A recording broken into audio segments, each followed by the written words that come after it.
What a great morning, ladies and gentlemen. A great day. Yo, brothers, what's good? It's just Henry Heck. How we doing this morning, Sasquatches? How we doing? We doing good? What's up, onlookers? Oh, I'm so excited. I'm so excited to be here this morning to start this week off with all you wonderful creatures, beasts. It's so great. It is so great. Let me tell everyone I'm live, and we're gonna get this day started. Before we start, I'd love to hear where you're, which lowly forest you're calling me from. You calling me from, or not calling me, but you're watching me from. Are you watching from the lowly forest of Pennsylvania? Where are you hailing from?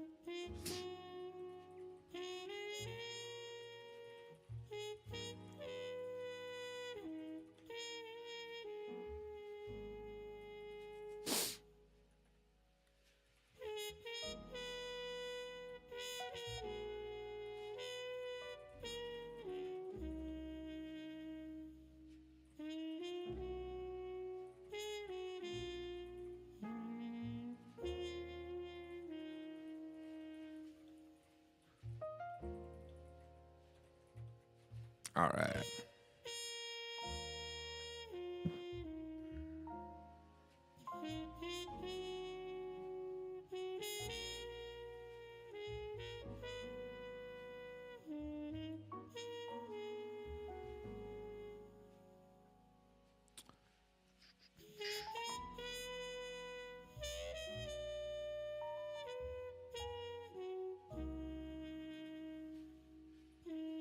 All right, we did it. Done and dusted.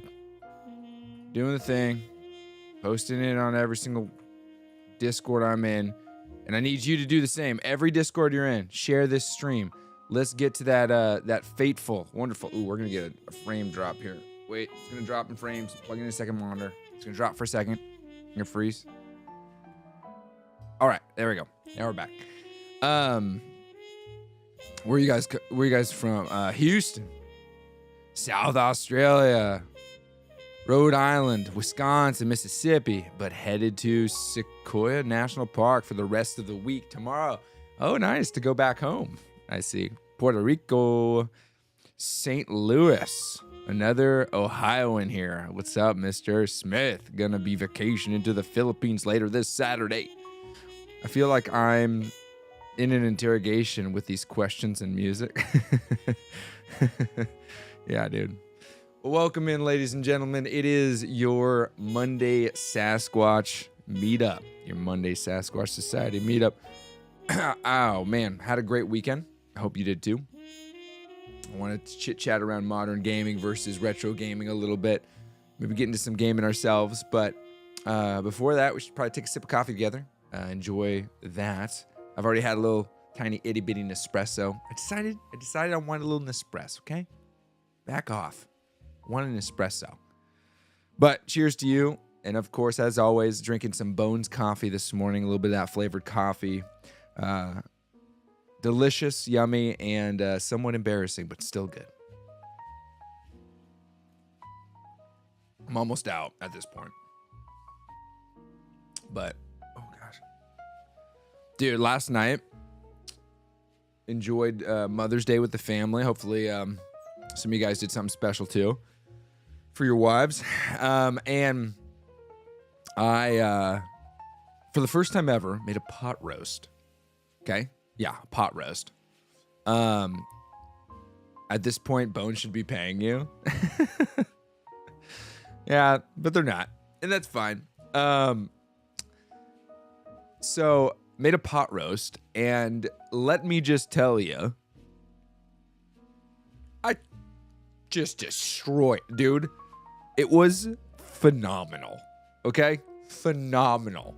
6 pounds, 2 giant, it's more like almost 7, 3.3 pound chuck roast sitting in that in that Dutch oven for like 5 hours, 5.5 almost.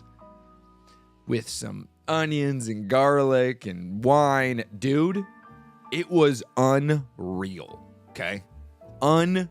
unreal. Every bite fell apart. I couldn't even serve my family because I went in with the tongs to pull out the beef and I ended up pulling out chunks. Dude, it was so good, I was embarrassed. Okay? It was so good, I felt like I had to leave home. All right? That, dude, it was, a little bit of color in there. It was so good.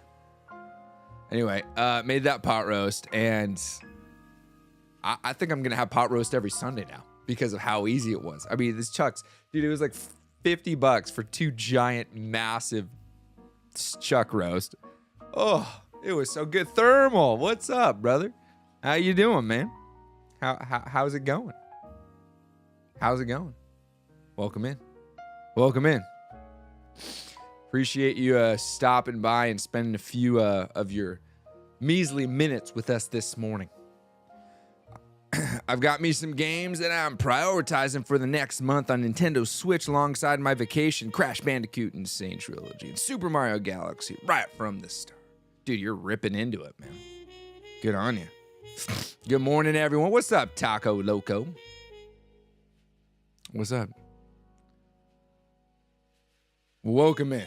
Welcome in. What games are we playing, guys? No more Super Mario World. Drats. I finished it. I finished it on Friday. It was such a great little treat. Ended up going through and getting some of the extra levels. Now I'm kind of doing cleanup, right? I'm trying to 100% the game, do every single one. And so right now I'm going through and using a little bit of the internet to figure out everything else. But good morning from North Carolina. Another North Carolina, huh? What's up, Stump Gang? What's up, Donkey Kong Bonanza? Oh, sick. Are you playing GBC Zelda game off stream? Which GBC Zelda game are you talking about? Upgraded. I'm not, but which one are you talking about? There's 3, technically. 2 exclusive, but 3. Pokemon Fire Red. Actually, I upgraded to upgraded Breath of the Wild Switch 2 edition this weekend. I have fallen back in love. Such a great game. Yeah, it's very good. Very good, man. Really enjoy MGS4 when it comes over to the Switch 2 in August. Well, I have still yet to play 2 and 3. The one that came out for GB. Well, there's 3 in total. One that came out originally for the Game Boy was Link's Awakening. Then it had a Game Boy Color release called Link's Awakening DX, which had something called the Color Dungeon, which was its way of saying, hey, look, we have color. And then on the Game Boy Color itself, we had 2 more titles that were exclusive to Game Boy Color called Oracle of Ages and Oracle of Seasons. Kind of like a Pokemon Red and Blue kind of situation. Similar games, but slightly different mechanics. And that was kind of a dual pack you could get. So you're talking about Link's Awakening, XD. I'm not currently playing it, but I do have it for my Game Boy, and I have played it on my Mod Retro Chromatic, because that is what I kind of almost exclusively play my Game Boy games on that. And then on my Analog Pocket is for my Game Boy Advance, and then also I use that as an FPGA emulation machine. So I'm able to play games and emulate them at the hardware level, even though it is technically a ROM. Currently trying to finally finish Chrono Trigger. Oh, nice. I'm about 80% through Oracle of Ages right now. It's great. Those 2 games I actually haven't played since I was a kid. Never finished them as a kid. And I want to play them too, but I want to play them on the cartridges, so I'm slowly kind of acquiring those. Good morning. Been playing Minecraft with some friends. Stayed up late playing it, and I'm regretting it now. I'm getting ready to make some coffee at the office. I hear that. What happened to just choose one? What do you mean? Also just finished Horizon Zero Dawn. Oh, sick. What do you mean, Mark Crab? Just choose one? Are you talking about consoles? Because if that's what I'm talking about, if that's what you're talking about, that video, the whole conversation was all around modern gaming, right? specifically modern gaming. I've been playing Vampire Crawlers, and low-key, it's been ruining my sleep schedule. You seem to have quite a lot of devices. Well, when it comes to retro games and older games, I don't like emulating. So how am I going to be able to play some of the games I missed? Well, turns out I have to have older hardware to do so. When it comes to modern games, everything is everywhere all at once, and so I don't have to worry so much about that. But when it comes to retro games, I have to do a little bit of I have to device it out in order to play the individual ones themselves. So, Mark Crab, I understand what you're saying, and maybe your confusion is because the articulation was a little bit unclear, but that video was 100%, it even started that way, about modern gaming. What's up, Ethan?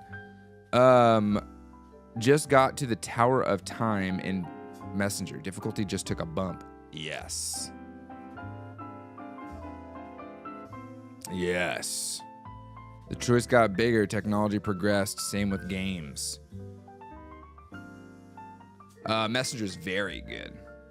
It is Sabotage Studios. I think it's their first game, and it was made to replicate that of something from back in the NES, Ninja Gaiden almost. You won't regret it. Okay, I find more fun with Vampire Survivor because the deck building mechanic. Well, morning, meeting time, and whatnot. I'll catch you later. See ya, Lizard. Cheers to you.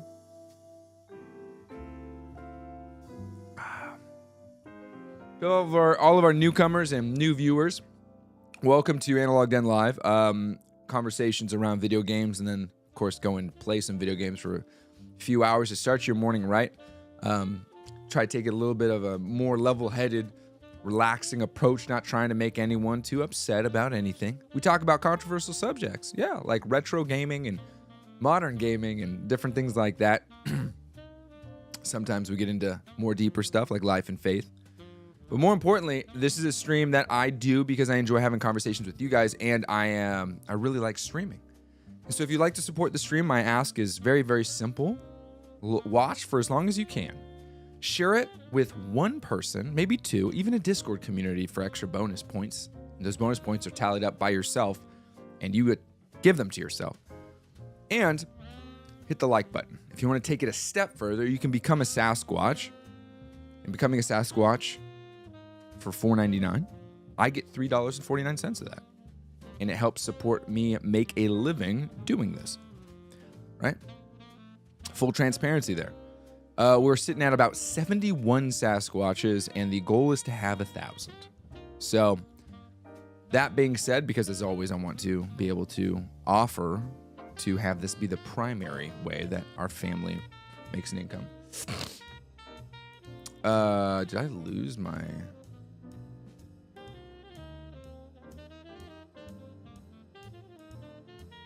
I think I lost... You guys are still there, right? I just lost my chat. Oh, yeah, you guys are still there. Cool. Yeah, and so if you become a member, it's you become a Sasquatch. If you're not a member, then you're an onlooker. And it's simple as that. There's no priority in conversation to Sasquatches versus onlookers. And if you become a Sasquatch, I give you an entry story. Right? If you become a Sasquatch when I'm live, I will tell you a story about how you became a Sasquatch. Off the top of the dome. I may not be that good at freestyling, though when I was in improv, I used to be the freestyle guy. I may not be that good at freestyling, but if you want, I can make up a story like a D&D DM with zero context almost immediately. So anyway, that's my shameless plug. Hey, JD, what's up, Morgan? And don't forget to like. Yes, like away. We're at 28 likes, 96 of you. Stock cold brew latte with a little vanilla amateur hour over here. Nothing wrong with that. Nothing wrong with that. I made some vanilla lattes for my wife this weekend. Just from the title alone, this is why I'm willing to be content with the consoles I have in my life. From Super Nintendo, PS2, Wii U to Nintendo Switch OLED. Yeah, man. Good day, JD. Would you recommend Indiana Jones for Switch 2 for a first playthrough? Never been much into indie, but want to get into it. It's releasing tomorrow, the previous seems good. I recommend that game. Now, for the Switch 2, I haven't seen much footage and playthrough of it. But, I mean, if they're able to pull off what they did with Pragmata for Indiana Jones, which I don't think it's going to be the same as far as performance, because that game has a lot of assets in it, and it's a open world, open zone, not open world. A lot of things going on. I think it's probably going to be a 30 frames per second game. If you're cool with that frame rate, which a lot of people are, I highly recommend the Indiana Jones game. I think it's a phenomenal game. I enjoyed it a lot. In fact, it came out when I was trying to make a streaming career. This is not the first time I've tried to do it on Twitch. And when I was doing it, it was my first ever game I streamed for more than 4 hours. I actually streamed it for almost 10. I got so sucked into it. It's so good. Analog Den mixtape on the way. Did you see Twilight Princess has been decompiled, ported to PC? Knack. Oh, I haven't. I'm all in on Switch 2 as a dad of 2 small kids. It's a perfect fit. Can't thank JD enough for getting me through my 2-decade-long gaming rut. Completely changed how I approach. Oh, man, I appreciate that. I appreciate that. Are there any times you have sugar with your coffee? I'm trying to decrease my sugar intake, starting with my coffee. Yeah, I'm having some right now. I'm having about almost a teaspoon worth of coconut palm sugar. Coconut palm sugar is a sugar derived from coconut. And the reason why I use it is because it is one that is properly and appropriately digested as well as processed within the body. Coconut palm sugar being a sugar that is not refined as we would see as white table sugar. It is a little bit different. And so it is processed in your body like fructose, right? Like you're eating fruit, like bananas or apples. And so your body knows what to do with that chain of molecules. Versus sucrose, which is more of a synthetic that your body's like, what's going on here? One is better than the other. Now, don't get me wrong. Sugar in moderation is always, moderation on all things, even fructose. But yeah, this is my flavored coffee. It's flavored coffee, and with flavored coffee, you put a little splish splash of as whole as you can milk out there, and then I'll also additionally add about a teaspoon sugar. Is there a coconut flavor in the sugar? No. Coconut palm sugar is probably more closely resembles that of like brown sugar. Almost. What about honey? How does your body process that? It loves it. It absolutely loves it. Calories are calories though, right? So you got to be careful when it comes to sugar in general, even with maple syrup, honey, coconut palm sugar. If you want to stick to sweeteners, I would use coconut palm sugar, honey, in this order: honey, maple syrup. Well, if you can get real. A lot of maple syrup is just a sugar syrup. But I would do honey, coconut palm, maple syrup. That's kind of, if you can get real verified maple syrup, then I would switch the coconut palm with maple syrup. Also, you don't season your coffee until your ancestors tell you to stop. I am the ancestors. I use 3 cubes of sugar in my 6-ounce cup every morning. Is that a lot? That is a lot. For 6 ounces, that's a lot. Yeah. I use the equivalent of maybe 3/4 of 1 cube in 500 milliliters, which is about 14 ounces of coffee. That might not be true. How many milliliters in an ounce? Oh, no. No, that's not true. Oh, maybe it was. No.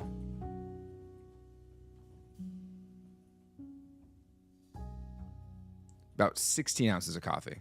Because it's not quite 500 milliliters. I use 500 milliliters of water, but the grinds hold on to a bunch.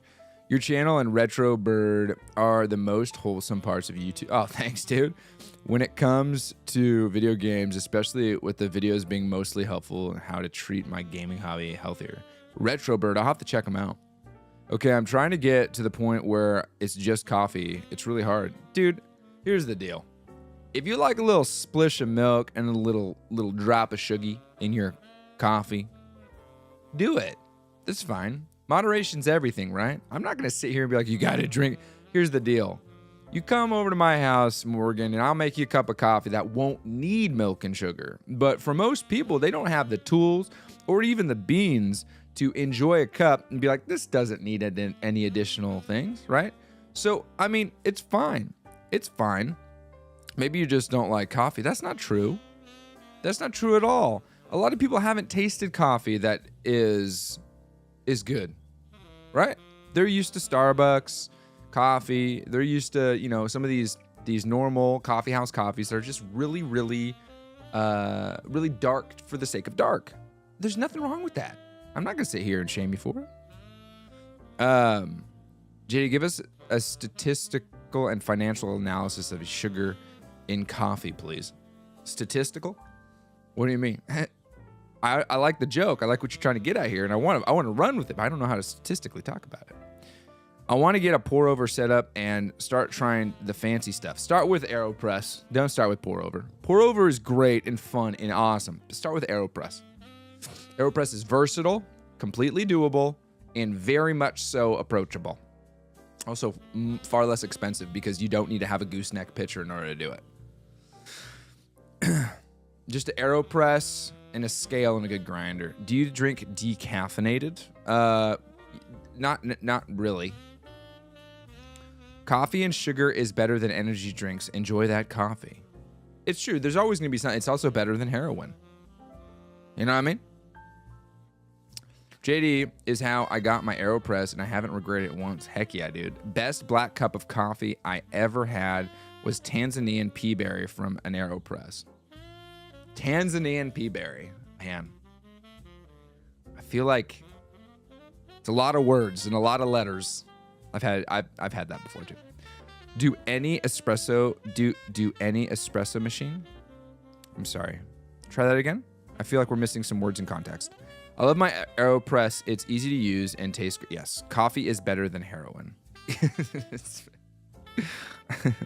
I picked up a hella cheap pour over from Starbucks a while ago. I had a French press. I think it's called One Time from Starbucks as well. I mean, a pour over is a pour over. I don't use French press. There's too much sediment. Do you like any espresso machines? Oh, yes. I like a lot of espresso machines. I own none of them. Like, I want a La Marzocco Linea Mini any day. I don't have $5,600 to buy one. All right? Slayer single group, $16,000. Right? Don't have that. The Gaggia is pretty good. I would like to jump into the Breville dual boiler personally, but I'm coffee savage. How can I improve my coffee quality? I'm drinking powdered stuff from sachets. Do you want to upgrade it? If you don't want to upgrade it, it's fine. I'm not going to sit here and shame someone for drinking Folgers. If you enjoy your cup, you can increase it, but maybe you don't want to spend 3 to 7 minutes each morning. Maybe all you want to do is dump a couple things into a cup, mix it about, not wash your Yeti, and go on with your day. I'm not going to sit here and shame you for that. I'm not that kind of guy. If that's like me. I'm not a beer guy anymore. I'm stopped with alcohol.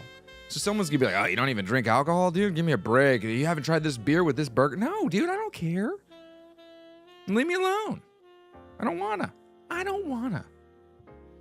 used to drink Coors Heavy, Coors Banquet.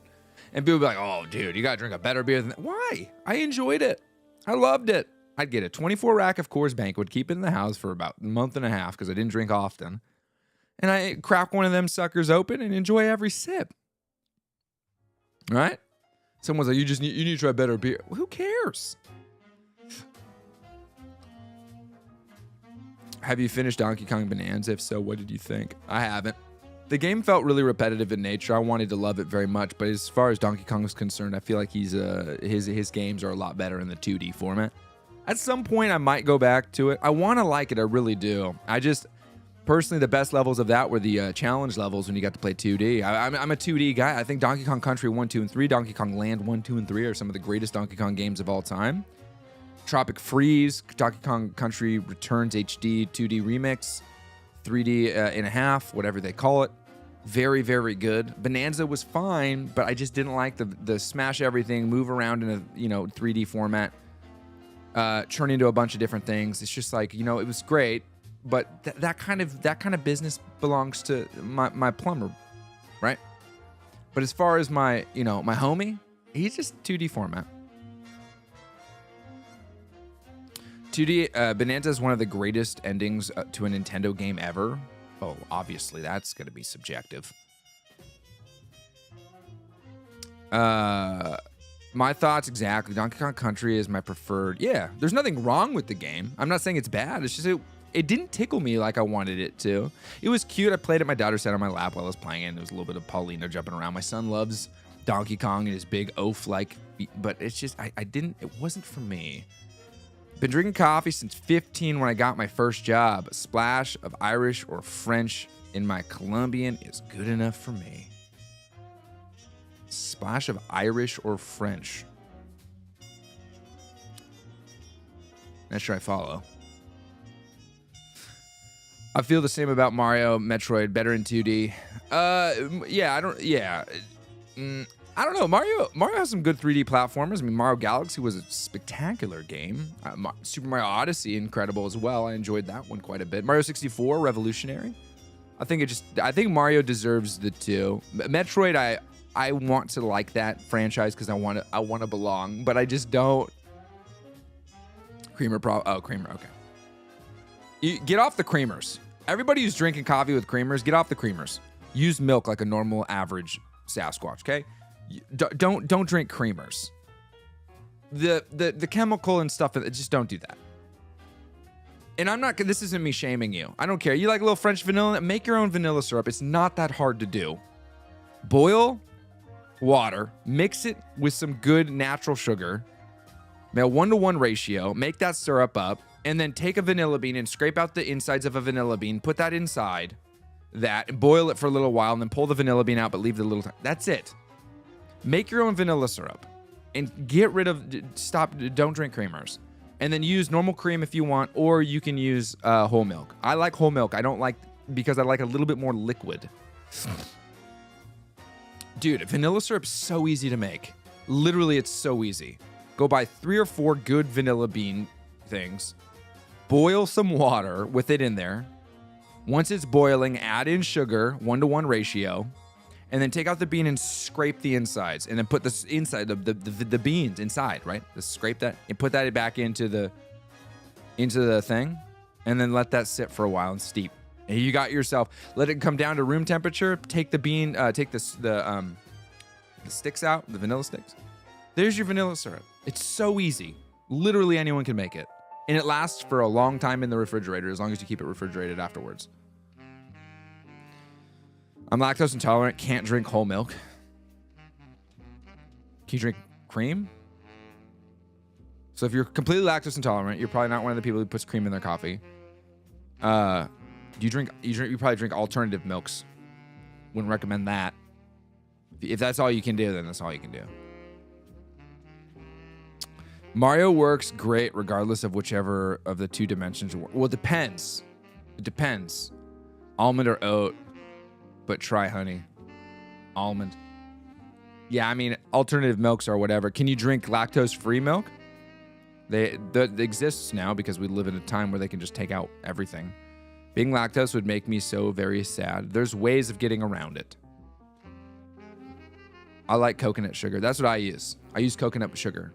I prefer brown sugar over anything else in general, so that's my go-to method. Yeah, I'm in that. I'm right there with you. Coconut palm sugar. People are like, does it taste like coconut? No, it tastes like brown sugar. It's very, very molasses-like, like a dehydrated molasses. Lactose intolerant as well here, and Fairlife is amazing. There you go. Anything wrong with sweeteners? Yeah, plenty. Your body doesn't respond well to these artificial sweeteners, so stay away from them. Use normal, God-given sugar from fruits. Being a husband feels like a video game at times. Just got done a random side quest, changing my wife's flat tire. my wife does that one. Brown sugar in coffee? Interesting. Yeah, dude. You want to match, so think about coffee like food, right? You want to match flavors to enhance them, right? So like, let's say, I don't drink alcohol, but let's say with my meal I made last night, the best pot roast you'll ever have in your life, you just won't ever have it because I'm not inviting you to my house. Made a pot roast, right? Made all the stuff. And then to deglaze the the Dutch oven, I dumped about a cup of wine in there. The wine just sizzled up and got all the gunk off the bottom. And then I put everything else in there, mixed it with some beef broth, and then boom, started cooking it. Well, what would pair well with that? Some more of the same wine, because the flavor profile. So if you think about coffee, coffee's a really heavy and rich flavor, or at least it should be if it's done right. Well, what pairs well with heavy and rich? Well, you maintain that flavor profile. You put a little bit of molasses style sugar, right? And boom, you maintain the richness, but you add sweetener, right? So good. The best pot roast is beef bourguignon. Dude, I'm French. It's delicious. Kidding me? Bourguignon. I make that on accident, bro. I make that on accident. Good morning, Sasquatches. What's up, Justin? Just in time. He's here. Just in time. My boy Justin texted me last night, you streaming this morning? I said, heck yeah, I am. He goes, I'll set my alarm, which is crazy. Why would anyone set their alarm? You got the Star Fox on pre-order? I'm looking forward to playing, even though it's a remake. I always found it great game. Don't have it on pre-order, but it will be a game I purchase. And it will, so Star Fox will be a theme of that month. So Star Fox, I believe, is coming out in July.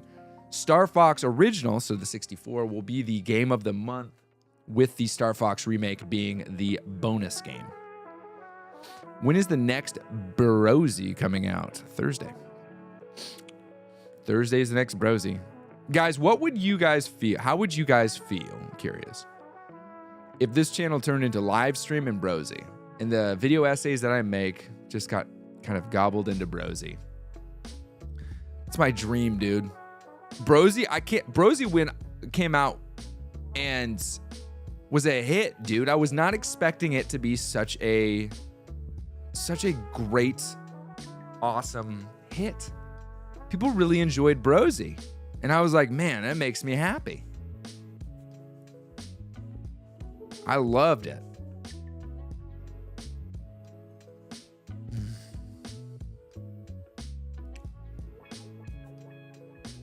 It was an awesome podcast, dude. Thanks, man.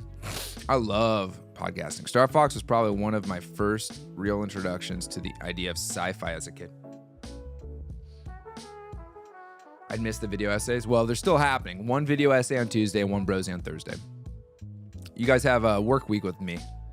Monday stream, Tuesday essay, Wednesday stream, Thursday Brosy, Friday stream. There it is. That's how this works here.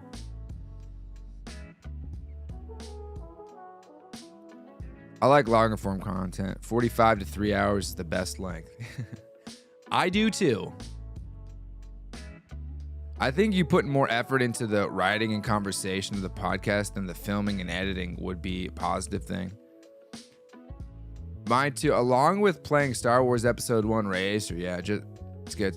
Final Fantasy 16 on Walmart for $25. Is it a good Final Fantasy game? I think so. There are a couple additional, like a little bit more mature themes. Bite-sized videos are easier to consume, in my opinion. Well, most people would agree. That's why shorts are off without a hitch, which I don't do. Hey, all morning, JD. Just popping in to give a like and wish everyone a good day. Waiting on a vet call to see whether we're going to put our senior dog to sleep soon. Feeling down, not super chatty. I hear you, brother. I hear you. I listen on YouTube, but Apple says it's not available. Great listen, though. Looking forward to more. Yeah, I had to pull it from Apple because I'm switching my my host. So I was hosting with a specific podcasting platform. I'm switching it. I needed something a little bit. I need to use a different platform, a little bit better. A little bit better. All right, everybody. I'm gonna give you guys a quick second to chit chat about. I'm going to families up and around screaming and yelling. So I want to go say what's up to them. I'll come back in 2 to 7 minutes. By 2 to 7, I mean around 3. That being said, I got a conversation for you. Okay. When it comes to modern versus retro gaming, do you think that modern gaming is actually worse than retro gaming? Or do you think that it's the idea of approaching modern gaming with a retro mindset, which is what's needed? Discuss.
All right, I'm back. A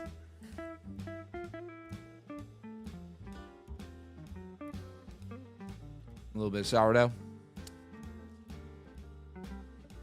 Gaming today is really hard. A lot of games feel like snake oil. And retro games look terrible on modern hardware. If you have a basic CRT for retro stuff, sometimes you can't. Yeah, that's true.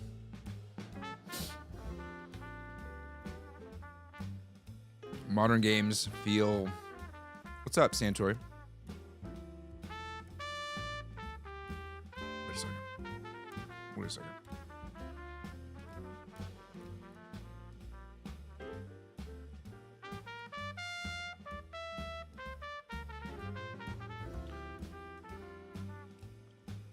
Modding retro consoles, do you think it strays too far from the intended experience or fixes its issues? Depends. Depends on what you're modding it for. If you're modding an N64 so it can run better, if your issue is access to games and you're fixing that, great. I mean, I don't think modding is one shoe fits all.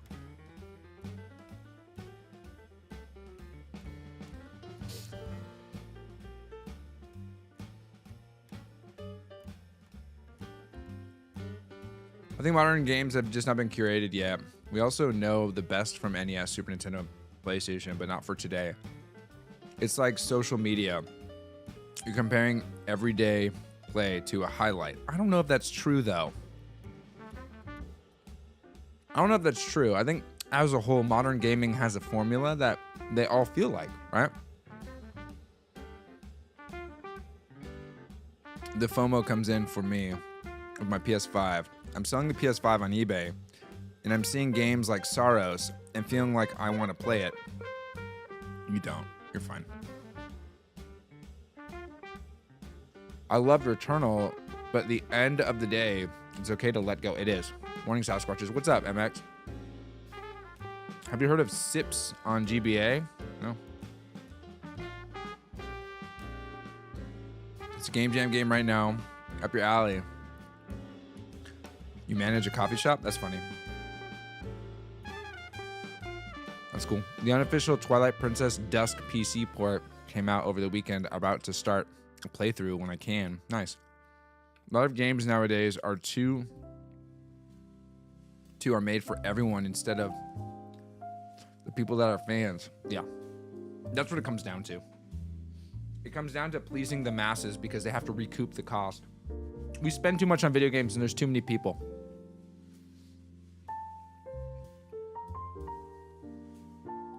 I wouldn't say it's not fair to lump any game. There are retro titles that really are bad, and there are modern titles that are really bad, and vice versa. Yes, but I would say per capita there's a disproportionate. Honestly, I'd say per capita. But that's not because the games themselves, we have more games. I think it's because of the mindset. Similar to JD, I used to be a barista and worked at the Apple Store. Really? That's crazy, dude. I think we talked about this. Have you seen Outbound, JD? I haven't. No. What is it? But no, when it comes to the modern gaming thing, when it comes to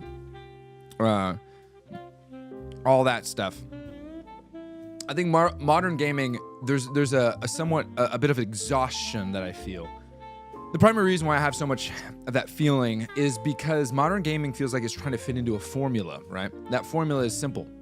Make the game as big as possible. Now, there are, of course, exceptions, and we'll discuss that in just a brief moment. Make the game as big as possible. Make the world huge. Make the gameplay mechanic huge, right? Make the player feel like they're getting value based on time spent. Well, yeah, I'm going to name everything first. That's one. Two, edgy.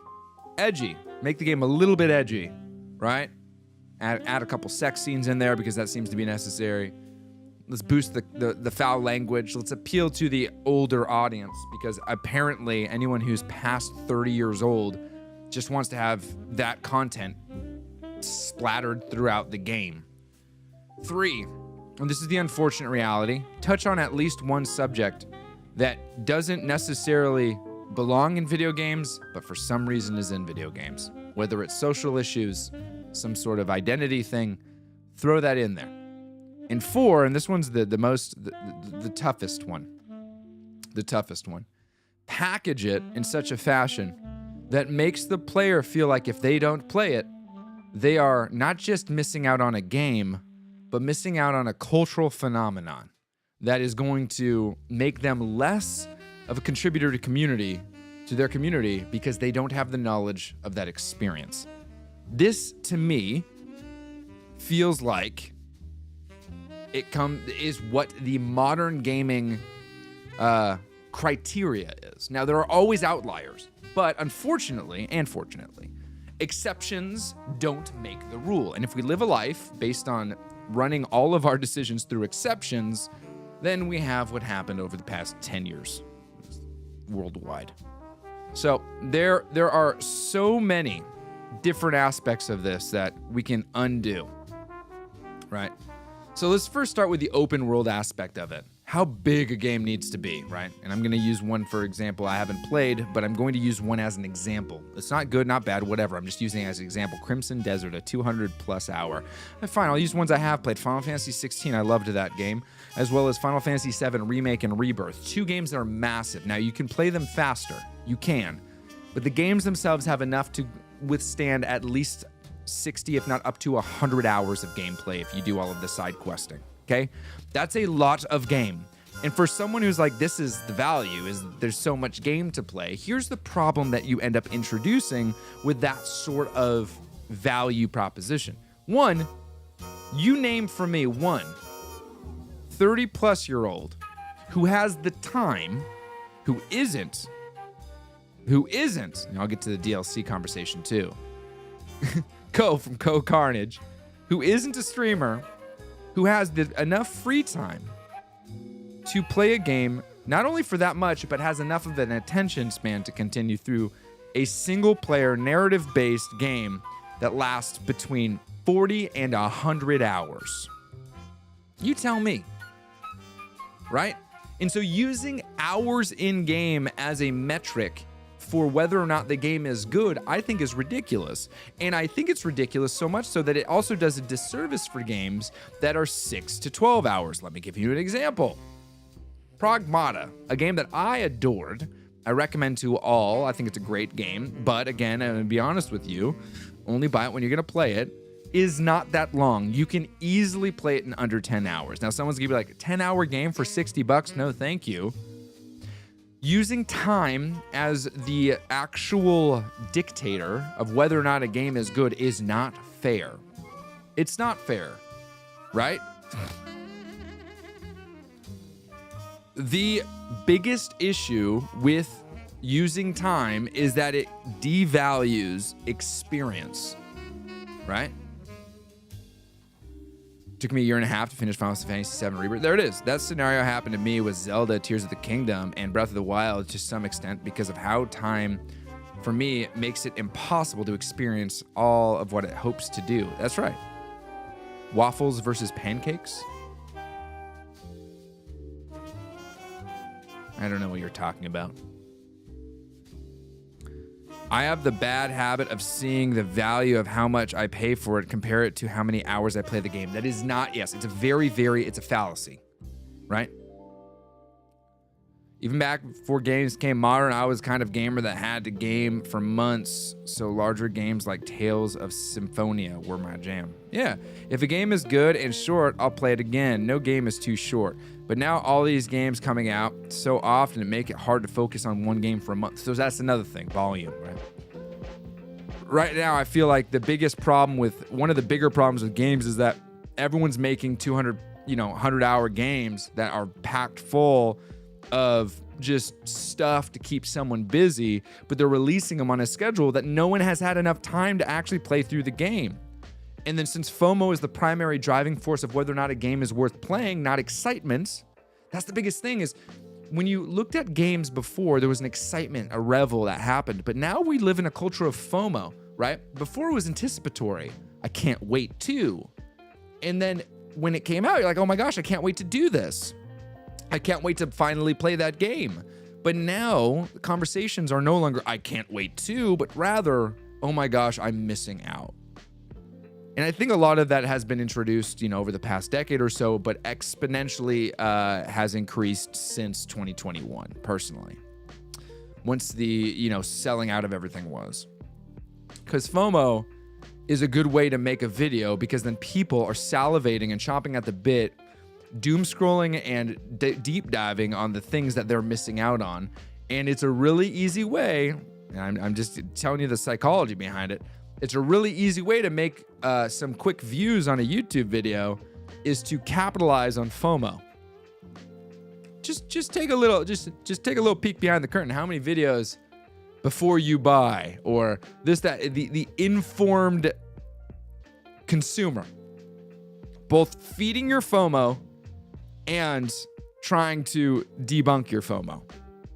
FOMO as a whole is a distraction. Right? Yeah, I'm just breaking free of trying to keep up with Nintendo's releases schedule. FOMO on spoilers for IPs I'm deadly invested in. It does keep me on the hook, though. Zelda will always have to be day one. There's nothing wrong with being someone who's an early adopter. But I'm an early adopter of Apple products. Of course, phones. Right? I'm an early adopter for Nintendo. If Nintendo drops something, I will purchase it day one. I am an early adopter. It's not because of FOMO, it's because I'm a fan of their products. I don't wait to see. I am the person who sees, right? And that was before I even started a YouTube video. YouTube channel. I started a YouTube channel because I was an early adopter. I'm like, cool. It would be fun to be an early adopter and talk about that experience, right? That'd be great, okay? But I'm an early adopter. That's fine to be. There's nothing wrong with being an early adopter. That is a person who is a fan of something. Everyone is something to a certain degree, right? So when it comes to the length thing in modern gaming, that is a criteria that we're trying to meet, but is not actually helping us.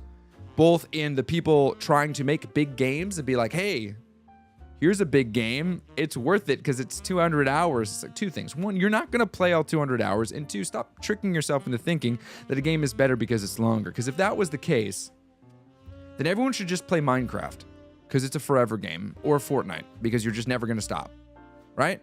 It's just not true. As an Apple fan, you're going to get the rumored folding iPhone. No, I'm not a fan of technology that introduces failure points. So there are certain aspects of technology that I am a fan of, and there's certain aspects of technology that I'm not. I am a fan of utility. That's a huge plus. I'm not a fan of gimmicks, right? Someone would be like, the Switch is a gimmick. It's utility. I can hand a Joy-Con to my daughter and my son, and all three of us can play. Very, very helpful.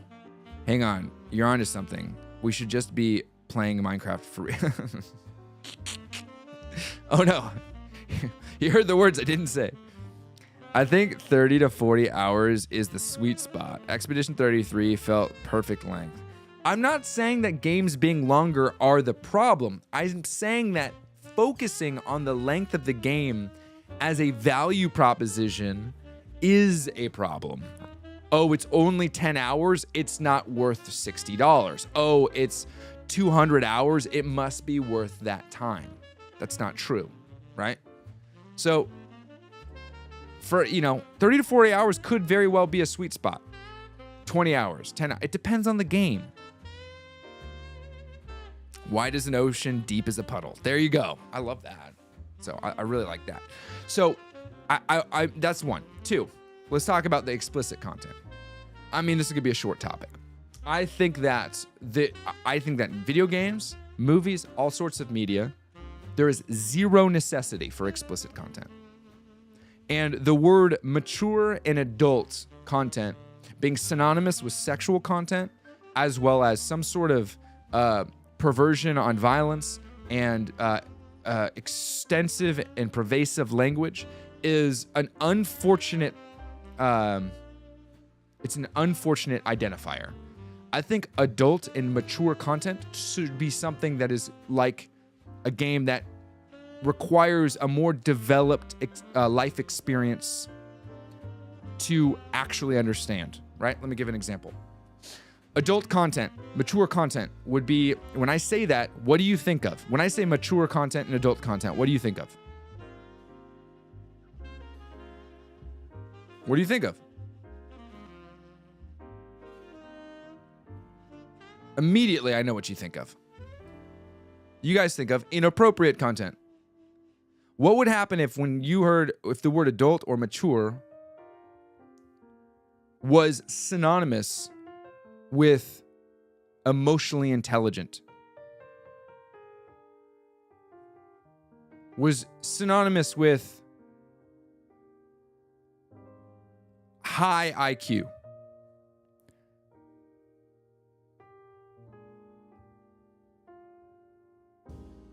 Right?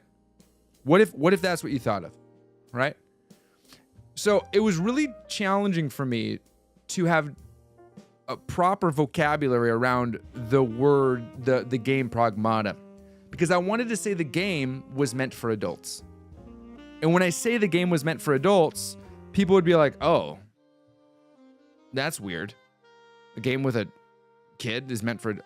No, it's meant for people who understand what specific ideas that you would not encounter until you are an adult. Right? And this is the thing that I'm so heartbroken by, is that we have disproportionately valued the morally compromising experience rather than the morally uplifting experience. Now, some people say, oh, conflict drives... Dude, look at Star Wars.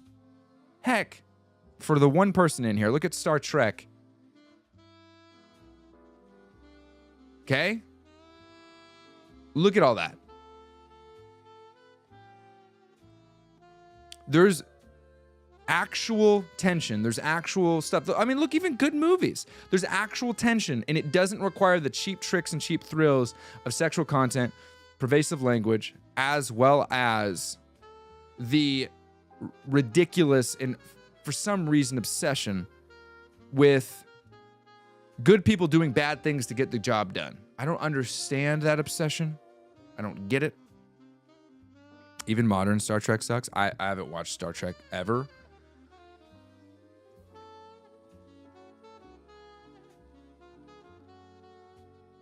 Yeah, I'm just not that. Kids should not be exposed to adult things like corruption or nihilism at a young age. I agree.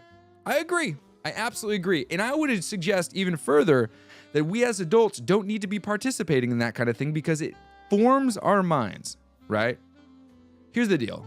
Kids have the purity of mind and the innocence that exists there. And our goal as adults is to help to guide them to mature and understand that the world does work as much as, you know, there's stuff. It's not all purity. It's not all pure, but to maintain that purity of mind as long as possible, right? And us as adults should strive to additionally maintain that, right? We should. And that is something that is absolutely paramount. And I believe so strongly in this. So strongly. I'm someone who has cleaned it up quite a bit over the years. Stuff that some would say, oh, what? For instance, there's a movie that as a kid I loved. I thought it was so funny. 40-Year-Old Virgin. A lot of us are like, dude, that's not that big of a deal. A lot of quotable comments. Right? I would never today watch that movie. If it came out. Never. They're coming out with a movie that apparently everyone's really into. Does JD not like Breaking Bad? I would never watch Breaking Bad again. Listen, my first game I ever played was Doom and Duke Nukem 3D, and I never felt a disconnect about moral convictions. There's a difference between aliens and humans, right? This is why I have comforting media for me, whether for nostalgia, for healing me, or passed down to children like my niece to experience jet lagged. I think the inclusively of adult content is the reason for so many people in my generation being addicted to adult content. There's no place for it because it takes whatever should be sacred and twists it. Absolutely. Monty Python and the Holy Grail. Monty Python and the Holy Grail is it's a wacky, goofy. I can't comment on English humor or British humor because it's so out there. I do enjoy good English humor, right?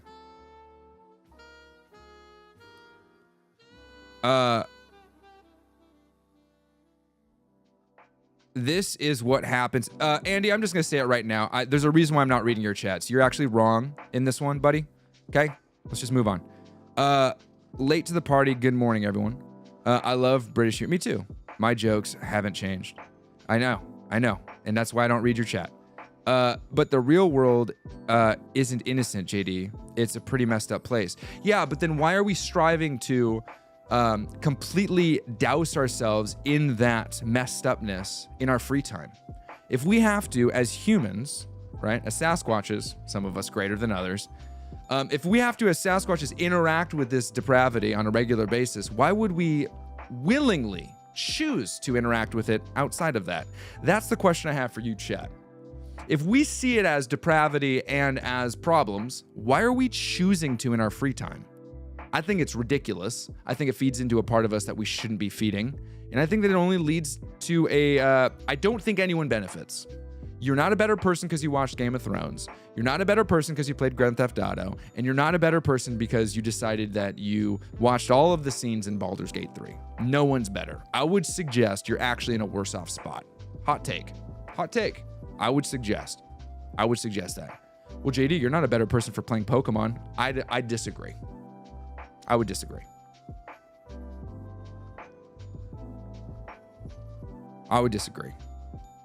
Andy, you're making it about yourself, buddy. Tact. 4 letters. Tact. Just tact, buddy. Tact. The world isn't a messed up place. It's a mix of good things and bad things. Dang, then I'm really a good person. There's so many movies and TV shows that force that kind of content. It's simply just what is it? Is Nintendo a better space for kids, in a sense, versus other platforms? I would say that it has a higher likelihood of delivering an experience that is going to be safer for more people. Yes. Now, if you go to the eShop, for some reason, they have a bunch of inappropriate purchases there. Do you think anime bridges the appropriate amount of maturity? No, I do not. I think anime actually dips very deep and dives very, very deep into inappropriateness. I think older stuff, maybe, but not. Yeah. The reason Berserk is so popular to some people is because it wholeheartedly accepts that the world is messed up and showcases how the good can overcome it. Yeah, but I think that I don't think that's why Berserk is so popular, because so does Naruto. You can easily experience that through, something as juvenile as Naruto. Good versus evil is everywhere. Berserk is simply just good versus evil, except the evil is really evil and the good does bad things to fight the evil. People are obsessed with Berserk because the good guy does bad things. Just wanted to thank JD for being such a good... Oh, okay. To the point where in life where I'm realizing a person always needs good influence. We do. That's how I feel about The Boys. There's a lot of insane stuff that feels like it's just there to shock value. I think The Boys is an abomination. I love Naruto. I love watching anime, though, because I think it manages to still not have all the crazy stuff as long as you're selective. Well, yeah. Not all anime is bad. And this isn't saying all media is bad. What this is saying is that most people, right? The focus on this is it's cheap. It's cheap thrills. It's cheap thrills. I think people should play what they want, and you're not a better or worse off person for choosing one game versus another. Spend your time how you... No, I disagree with the second part. You should play who cares what I think? I'm some random person on the internet, okay? What I say doesn't matter, dude. But I do believe wholeheartedly that if you play games like Grand Theft Auto or watch shows like Game of Thrones or The Boys, you're worse off. I do believe that. Wholeheartedly, internally. I don't think you're a bad person. I think that you are at a disadvantage. Genuinely. You are at a disadvantage. My wife has made me a lot more conscious about what I watch. I start the Fallout show since I like the games, but I just had to drop it. Yep. But when it gets dark, it still always carries the message that even these bad people can just stop being bad.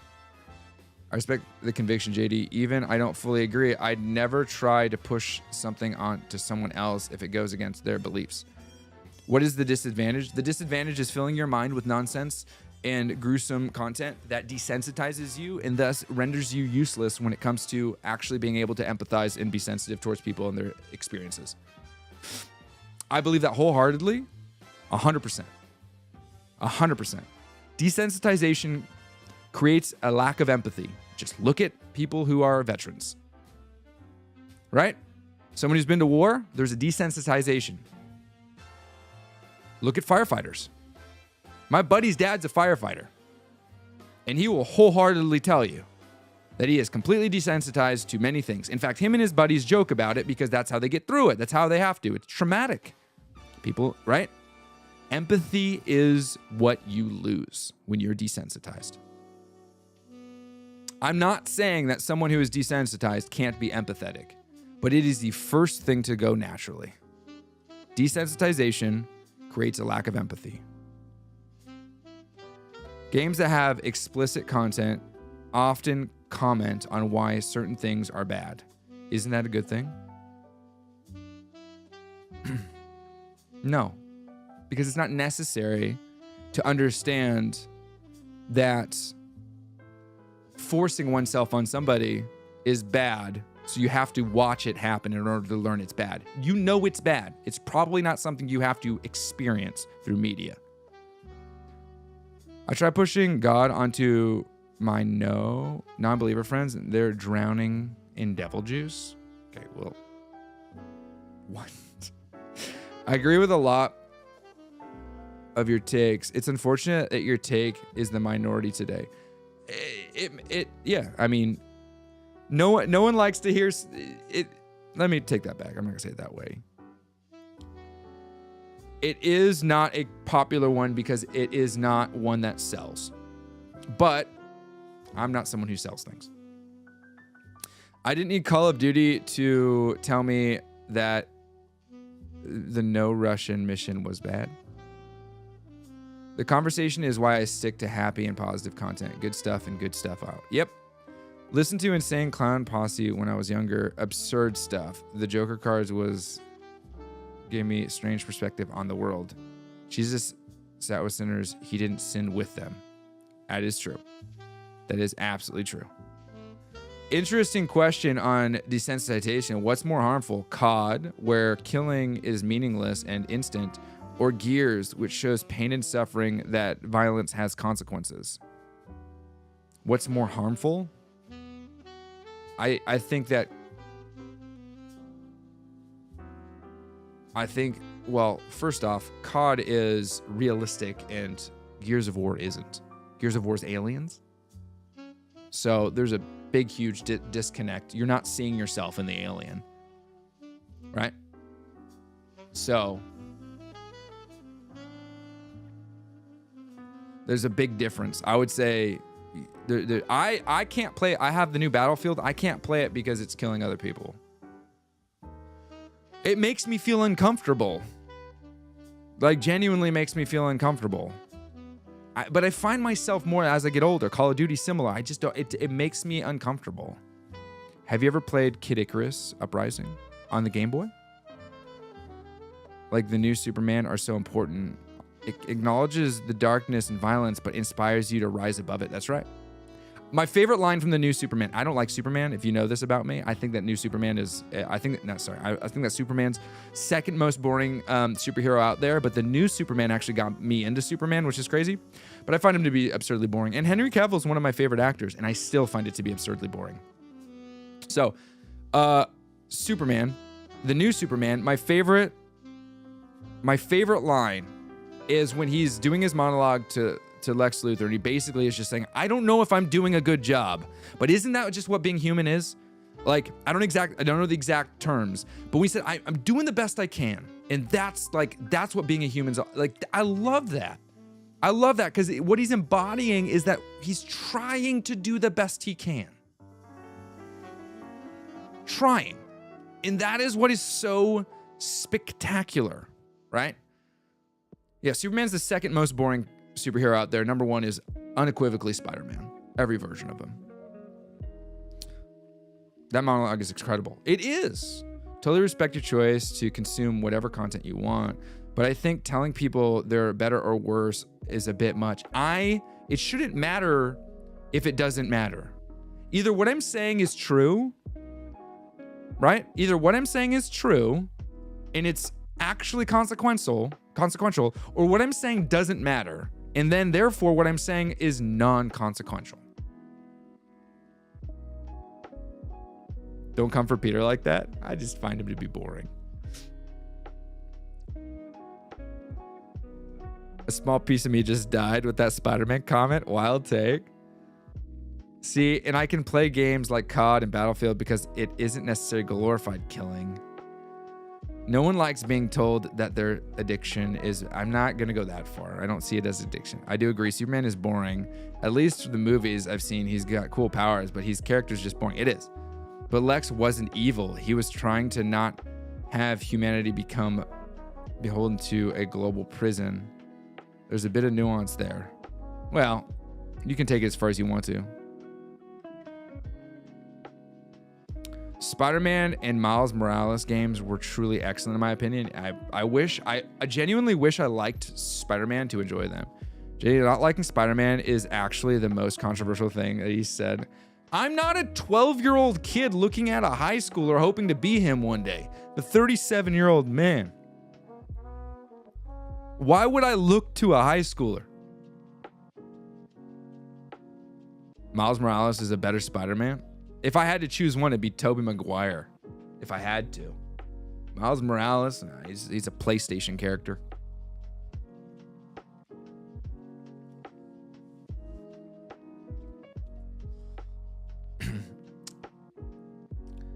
It's all on why we play what we play. I'm pretty sensitive to sexual content, swearing, and sin in game. I've even stopped playing some T-rated games because of the language. Peter is also an adult in the PS games. Who's your favorite superhero? You want to know actually who my favorite superhero? Okay. I had at one point I would have told you it was Wolverine. I would have said it was Wolverine. At one point when I was a kid, I would have said Wolverine. He's my favorite. He's cool. He's harsh. But now, you know what? I want y'all to guess. Be honest. Don't be silly and goofy and wacky, dude. We're having a conversation. Guess. Who do you think my favorite superhero is? 2026 JD. Who do you think my favorite superhero is?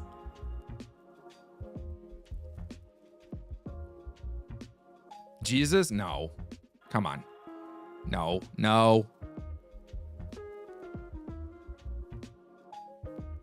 Superheroes, Superman? No. Yourself? Goku? No, I'm talking real Super Marvel. I'm not talking about, yeah.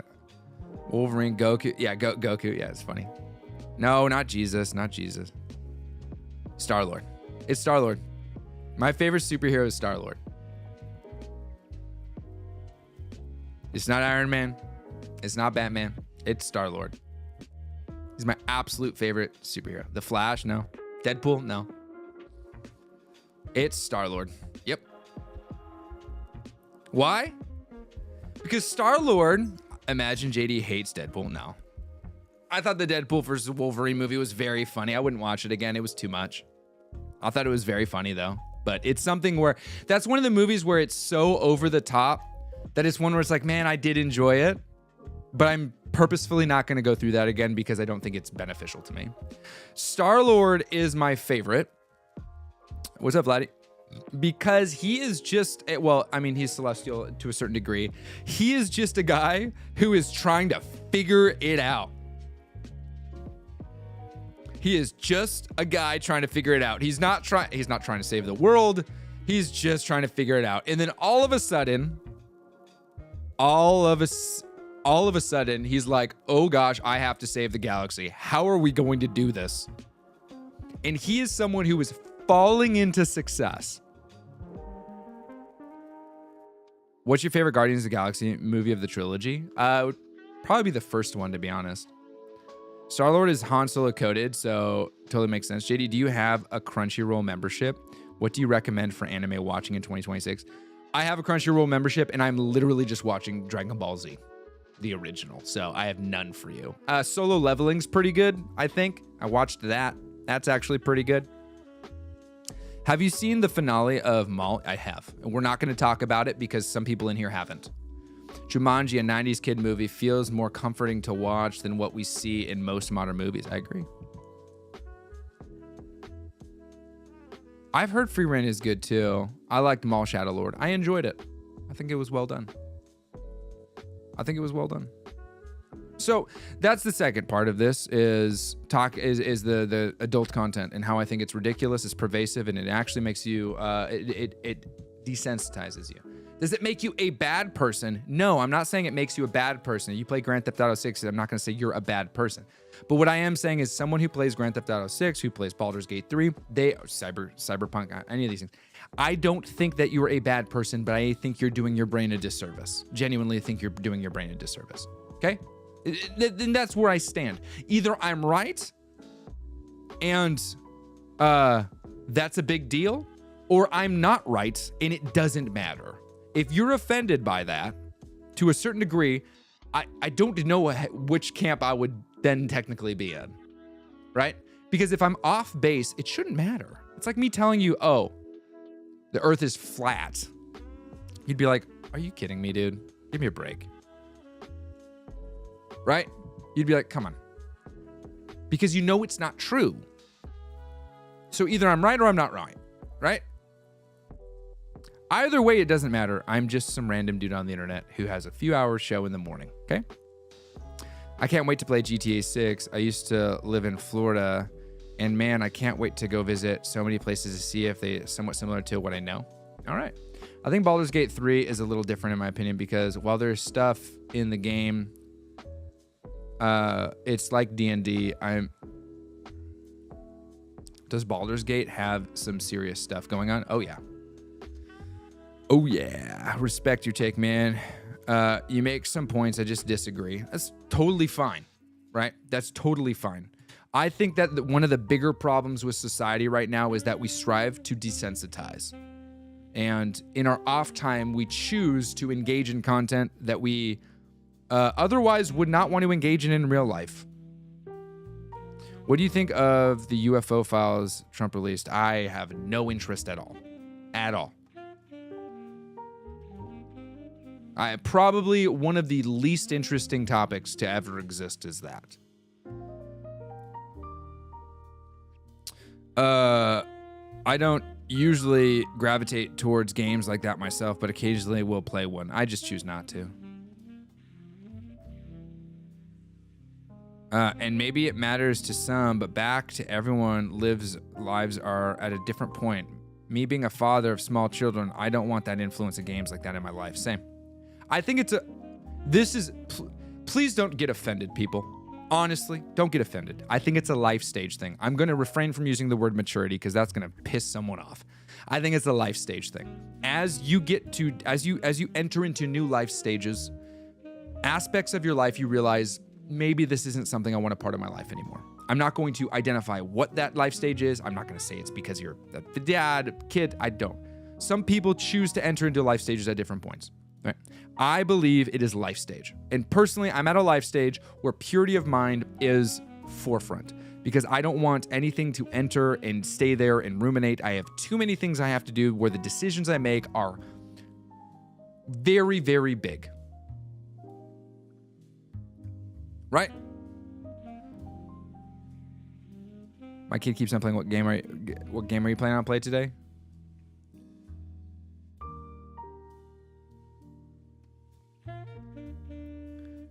but Earth flat, dude. Also agree on the UFO crap. Okay.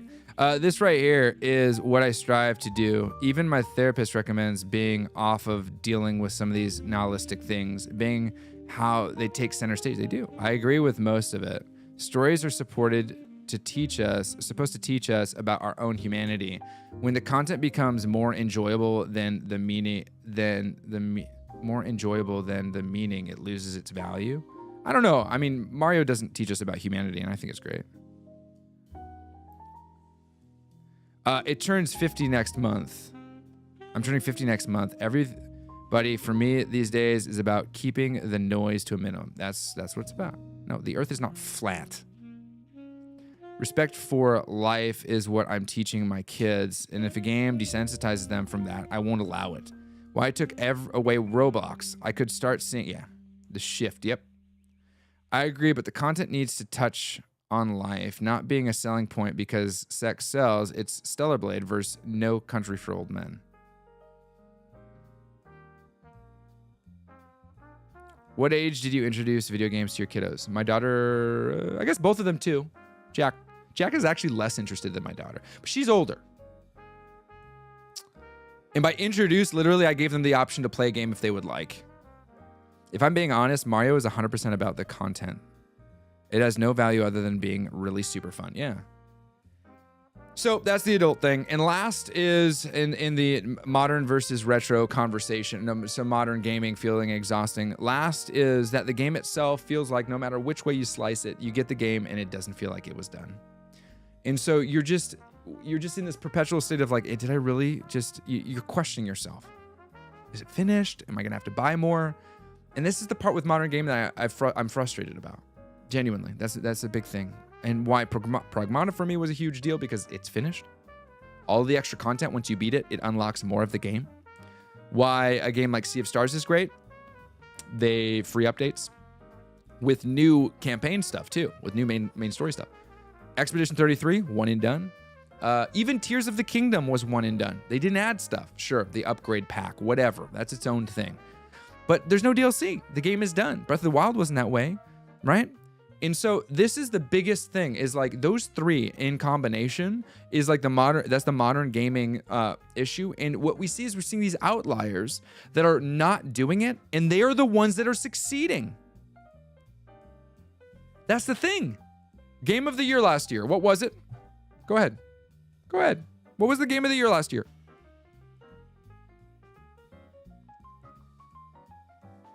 Now, it did have pervasive language, I would say. I'm being honest. Oh, sorry about that. What are the topics you like the most in video games? I personally love the Xenoblade lore. Trying to teach others, friends and family, to slow down. Why stress everywhere? Time is valuable, so take time to do your thing.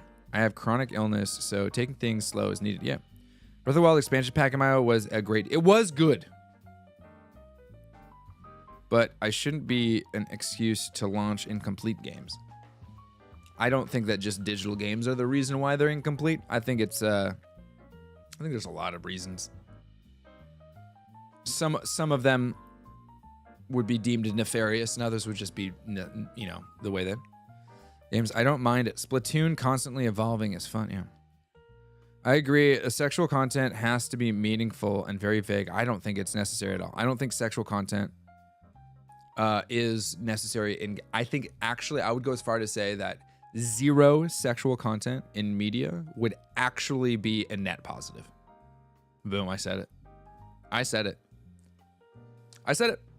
Zero. Silksong was the People's Game of the Year, voted on Steam, the biggest platform available, instead of a few judges giving everything to Claire. I love Expedition 33. What did you think about it? I haven't fully played it. Let him cook. I agree. Off topic. Suggest me a Switch 1 game you find underrated. The one from the back shelf.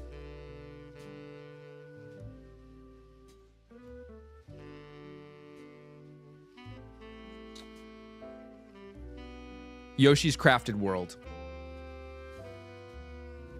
Does that include removing romantic options for Final Fantasy VII Remake or Rebirth? There's really not that much romantic option. There's no romantic options, I would say. Sexual content should simply just not be in games. Agreed. Sex in games always did feel really strange to me. Has always given me the ick. Didn't think I'd read that in my chat today. Gosh, what an odd thing that people say now. Yoshi's Crafted World is incredible. It's a 20 out of 5 game, dude. It's so good. Such a good game. It's such a good game, and I don't think many people know about it. It's very good. I agree with zero sexual content as an asexual. Okay. It can take the joy out of things. In Outer Worlds, there's an asexual character. Here's the deal. I don't even know what that means. I would say kissing and hugging would be considered sexual content. No? I don't know about that.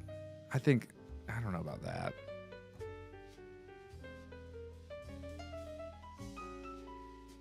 Oh, start with the first one. The Blind Forest. Never a fan of sus content. I straight up avoid game. Yeah. Starting Stardew Valley. Is it good? I'm not sure. Some people really like it. What did you think of The Witcher 3? I didn't play it. Do I look like someone who'd play The Witcher? Nintendo for the win? Yeah. Ori's really good too. Do I look like somebody who played The Witcher after this conversation? I don't mean to clap back at you, but come on, man. Asexual means no sexual attraction to anyone. Oh, okay. Blazing Beaks. Stardew Valley is an S tier game. I have 200 plus. I wish I liked it. If Aerith didn't hug Cloud, it would feel a lot less meaningful when she died. I love indie RPGs so much. They can be good. Yeah, I was like, wait, that's a huge spoiler. But at this point, if you don't know that happened, dude, it's been like 30 years. You need to know by that point. Everyone knows. Hugs and kisses, I don't think that there's anything necessarily wrong with that. We all know what the sexual content is, dude. There's a big difference between focusing on the content and it existing, right? So, like, I don't know. I like, y'all are intelligent enough. Okay, that's fair. Then I agree with you. Witcher 3 is amazing, though. All right. Bro, I played Final Fantasy and freaking Mario. Or as one of my favorite YouTubers would say, Mario. Oddly enough, Stellar Blade is not sexual. It's an action RPG with just a hot protagonist. Yeah, I would agree. What's awesome about... I'm not interested in that game, though. Well, what's awesome about that spoiler is it isn't so widespread. Nothing else from the game has ever been spoiled for me. Coffee time. All good. Yeah, but I think it's amazing for other 99% of the game. Witcher 3 is pretty dope. Never finished, though. Just finished Sea of Stars. What a great game. Did you go for the true ending? I didn't. I just went for the normal. And I'm going for the normal. Not fully done. Jak and Daxter was a childhood fave. Yeah. You talking about Wolf Den? Mario? Yeah. He's my... I would say... I think that if I had to choose current content creators, he's my favorite. I really enjoy his content. Him... And then my two inspirations are Casey Neistat and Peter McKinnon. Dude, those guys are just savants. YouTube savants. Witcher is just a worse version of Breath of the Wild. Dude, that's gonna tickle someone. They're gonna get mad at that. Tales of Symphonia, I think, is peak gaming. Yeah. Okay. What's your go-to Prime Retro rec? I just got my first retro handheld and haven't played a ton outside of Pokemon. I mean, which depends. Bill and Wolf Den are my favorite YouTubers. Bill's good. I just don't have an interest in PC as much or a Steam Deck, and so Bill's great though, super level-headed. The only YouTuber I regularly go back to is JD. Well, there's some much more talented ones out there. I'll tell you what. I also love his coffee though. James Coffee Co. It's not his.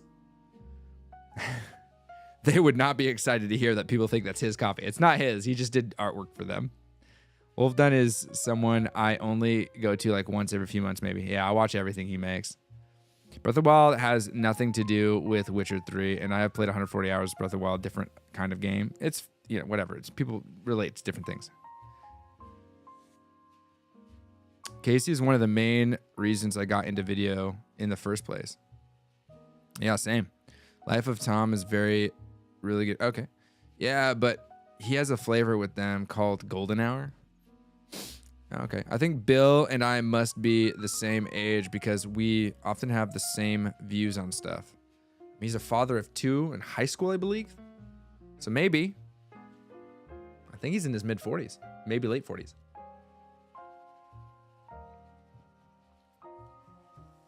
I don't know, though.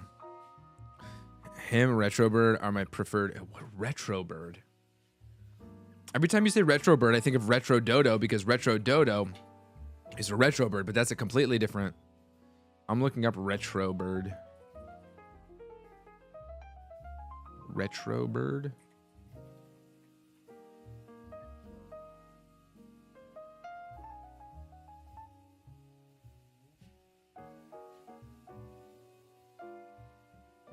Okay, I'll have to check this out.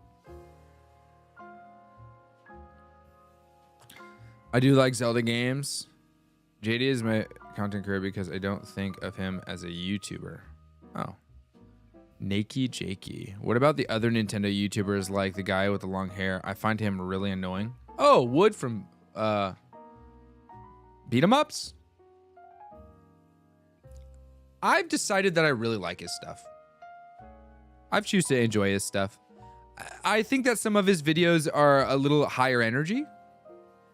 And I'm not really that high energy of a guy in that. I'm very high energy, but not that kind.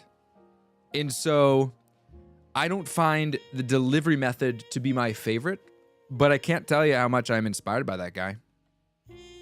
Wavelengths is also really good. Well, it's one of the greatest technological podcasts out there. Beat 'em Up's content is just Vitcher ads with Nintendo sprinkled in. Oh, give me a break. So he is a part of Screenwave Media, who is also representing Bob Wolf, who is also representing Bill from Nerd Nest, who is also representing Chris from Poladroid. These Screenwave Media is a media group that helps partner different content creators with sponsors. Vitcher is a sponsor that has been given to Wood, to Bob Wolf, to everyone. Right? Oh, I forgot to tell you. They also represent me. And I did a Vitcher ad because Vitcher likes Screenwave Media. Now, Beat 'em Ups, or Wood, decided to do an actual full-length, what's called dedicated advertising spot, which people really didn't like because they're like, how dare you do a dedicated spot? You owe us. No, he doesn't. He doesn't owe you guys anything. And he decided to make a dedicated spot because he also made a video talking about it, actually believes in the brand. And he got paid money to do it, to do a dedicated spot. Guess what? I got offered a dedicated spot with them. I decided not to do it because I knew that when it came to that specific product, it was one I found to be really, really cool, but really, really cool in the terms of an integration. Because it's not a primary way I used to play. And so it wouldn't have been an honest representation for me to dedicate a full video to that. But they offered me a dedicated spot. What? When did you become a part of Screenwave? January 1st. I have been represented by Screenwave in the sponsorship space since January 1st. I'll put it like this. You are high energy, like a dad with young kids. What is high energy kid? What is like high energy kid? Not bad thing. Just for me, I have to take it in spurts. Yeah. Different presentation methods. Could take on beat 'em ups. I find his high energy delivery time of his content pretty good in general. Yeah. That's awesome. You should get on the Nintendo podcast. I can't fly out to New York to do that. Just because Screenwave is representing me doesn't mean I talk or have any sort of contact with any of those people. We're not a team. It is the company that decides to help me find sponsors, which I have a hard time finding because despite how much they're willing to pay, I have a hard time taking sponsors. It's a hard thing for me to do. I should do it. I should be more into it. I should allow for it to happen, but I have a really hard time doing it. That's why I like your content. It's more my vibe. I have overstimulation. I have the overstimulation some of the time. Some of them have played random game, decided either chatbot or a randomizer. You'd be full-time much quicker if you took some sponsors. I know. It's just not that easy for me. I have a hard time doing it. I could, but it's just not as simple, man. It's not as simple. It's not that simple because you guys already, one of you guys in here is already like, oh, he's just a Vichurad. That's the mindset. That's the mindset. I don't know who it was. Let's call him out real quick. What is just a Vichurad with Nintendo sprinkled in? That's what happens. People with no skin in the game and zero effort other than watching discredit someone's body of work because they've decided to go full time. And in order to go full time on YouTube, that's what it takes. You want to know the honest truth about this? So I'll give you just perspective. This morning that I'm going to spend with you guys for 3 to 4 hours, if no one becomes a member and no one super chats, which I don't ask for anyone to do, I say you can, I will probably make about $20 for like 3 to 4 hours. And then a video that gets about 50,000 views, I might make $80, maybe 100, maybe. That's the reality. That's the reality. Probably gonna say hi. What's up, dude? The way you do ads is more enjoyable and selective. Beat 'em Ups is doing whole segments on his podcast every episode. It's overplayed. Fabu, do you want some perspective? That man pays all the people in that room. He also rents that studio. He also pays for all of his video editors. He's spending tens of thousands of dollars. His podcast episodes make him maybe $200 on YouTube. How is he supposed to pay?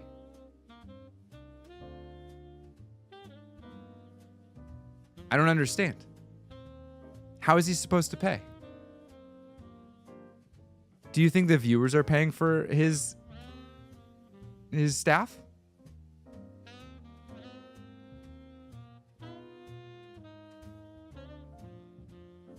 You really have to care about something to advertise it. I know, pop it.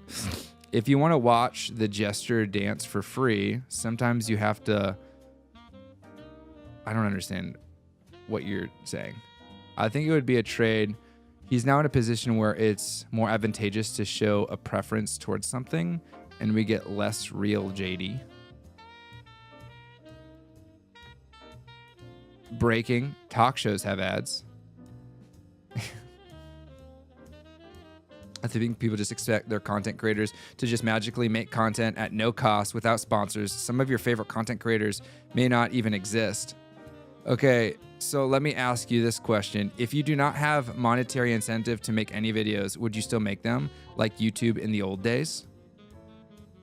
What do you think I'm doing right now?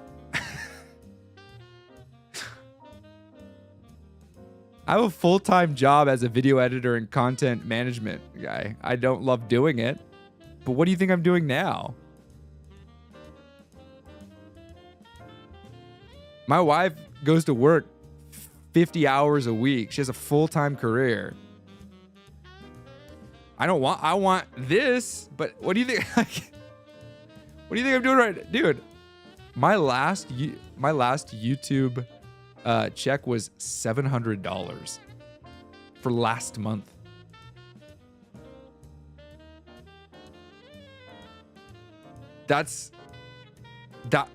Everything I did last month.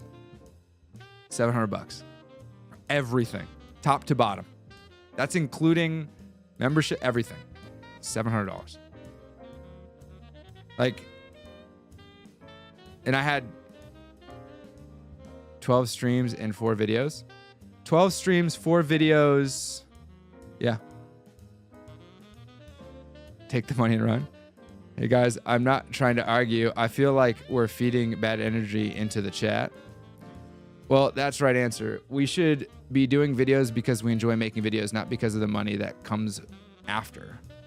It's a grind, but worth it if you enjoy it. Finally made it. Hello, good morning. What's up?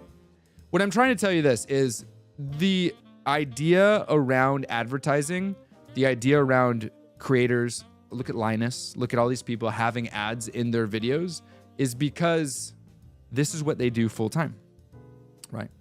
And there is a big difference between someone, there's a big difference between the person who is making videos to just get advertisers, and there's the person who is taking advertisers to make videos.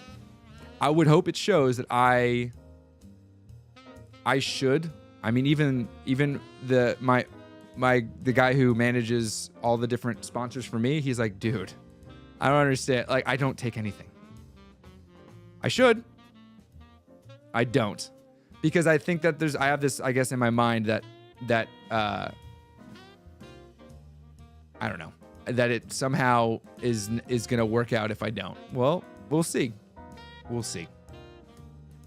It's okay to love the hobby and want to make money from it.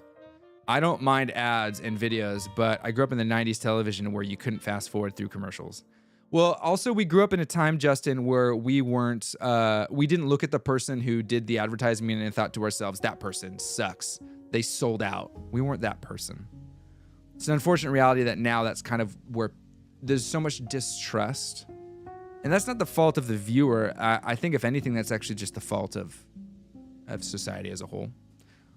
I think YouTube is a job like everything else. Yes, you're creative and enjoy making videos, but if you want it is okay to take money. One as a full-time job. Well, we'll see. We'll see. We will see. At this point, it's very much so more of a hobby because it's tough. Once you're gonna make money from a hobby, it no longer makes it a hobby. It is now considered a hustle. I don't think making YouTube videos is a hobby. I think that's gone. I think that's a long time ago. To the companies that continue to support you being so pro Jesus, that makes me want to look into them more. They haven't rebooked me. They don't know I'm pro Jesus. Okay. I have not been rebooked. So I haven't been dropped, but I haven't been rebooked. It's visible you enjoy this. Hopefully you can make it work for you. We'll see, man. That's why I like streaming stuff. But here's the deal. The streaming puts the burden on the viewer. I mean, let's just call it as we see it. I mean, let's be straight with you. If I take sponsors, big corporations pay me money, and then you distrust me. If I don't take sponsors, then I have to ask you to give me your money. Right? It's a tough balance, and I don't know where to land. So right now, I don't ask people for their money, and I don't take sponsors. So I just put mine into it. And I don't know what the right answer is. I don't. I really don't. You wouldn't consider this a hobby. You seem to thoroughly enjoy it. You don't have to. You can enjoy things and them not be your hobby. And I would suggest a lot more people do that. Because if you can enjoy something without it being your hobby, you're going to spend a lot less money getting invested in it. So, there's a lot of screaming happening. Take the sponsorships. People watch you for content. I doubt people who watch it would mind ads. We'll see. Is that just how it is with ads? If I just don't buy your sponsored thing, you still get money and nothing affects me? I feel attacked. I enjoy drinking coffee. Is that a hobby? No, exactly. It is crazy how the content creators get connected to the ads so heavily. But back during the commercial days, it was never, $9.99 from Mr. Muchbro. Good streams, good coffee. Thanks for the vibes and perspectives. Oh, and the Jazz Rex. Been digging through Brubeck over the weekend. Ooh. If you like Brubeck, check out Dexter Gordon and if you want some trumpet, you can Fats Waller. Confession, I don't like jazz. All right. How's the Nintendo Museum pursuit going? Are you going to specific accessories, first party or third party? It's going well mentally. 0 additions have been added. I say do add. You get yours. People come and go. The people that know you will stick around because they know your person and people just judge you over that. Yeah, we'll see. Take the sponsors, man. Nobody attacks anyone. Bobble doing ads makes them so creative and fun. People look forward to it just as much as the content. We'll see. If Analog Den gets big, but would be fire. People are dope. Dexter Gordon's great. We'll see. We'll see. I'll talk with my guy today to see what we can do. We'll see what we can do.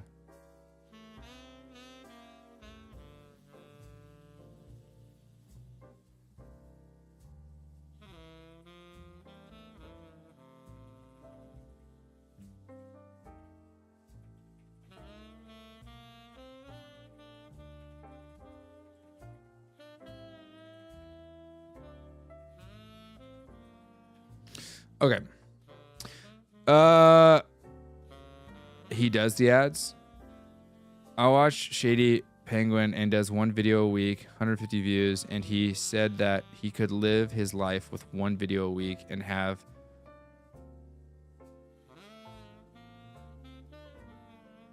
I think Analog Den is the only chat space I know on YouTube where the YouTuber actually does a good job keeping trolls out and people feeling positive. Really? Do you go to church? Yes. We didn't go this weekend. Kids just got finished being sick. And I'll be honest with you. I'm like, dude, if my kids get sick from daycare one more time, I'm like, dude, I just can't. I can't deal with it. So we did not go this weekend. Kids are knocking. They're leaving to go. So you guys keep chatting for a second. Don't leave. Am I playing a game today? Yes, I am. After I say bye to my kids. I'll be back.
All right. I had to get my bracelet for my daughter. Way too tight. She wanted me to wear this little peace sign. Stretch it out. Whatever. All right. And JD's video. Oh, okay. Was making the rounds. Everyone got their toilet paper. Okay. We're not going to talk about that. I was just going to say some beautiful day in the neighborhood vibes. Brands and ads want to make you spend money and keep consuming. He will find it's very contradicting to his beliefs. I don't know. People got really crazy when I had my Flexi Spot chair ad. But tell you what, my mother-in-law came over yesterday and she sat in it and she goes, I want one. Like, use my link. I'm out of coffee.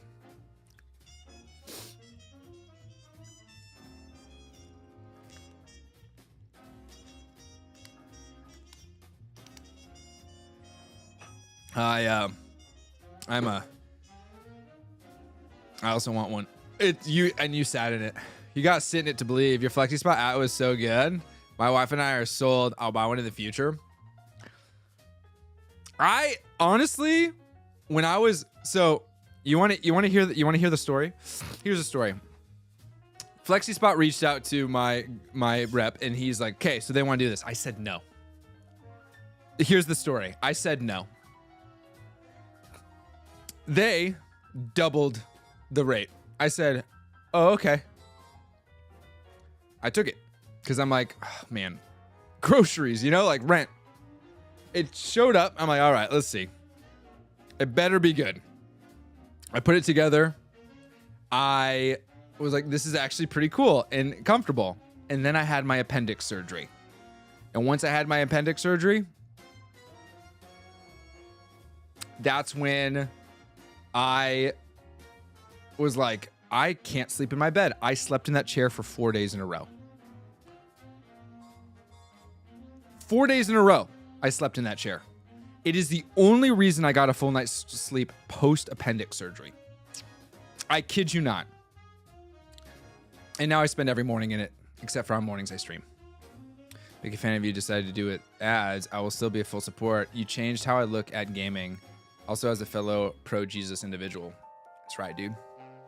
Heck yeah, brother. Jesus for life. And so yeah, they were cool. And so the chair itself I think is like $400. But you can get there's two versions of it. There's an automatic one. I only wish I had the automatic one so I could like set the position and I wouldn't have to like have a little bit of tension. But I like the fact that it's not automatic and it's a rocking chair. That's the part that is amazing. This chair, it makes me think of the seat in Eagle 5 with Winnebago. I'm sure JD can find a good way to grow the channel and I trust whatever decision he makes as a fan. You guys have helped me kind of work through my own. Thanks for the therapy. I'm going to do ads.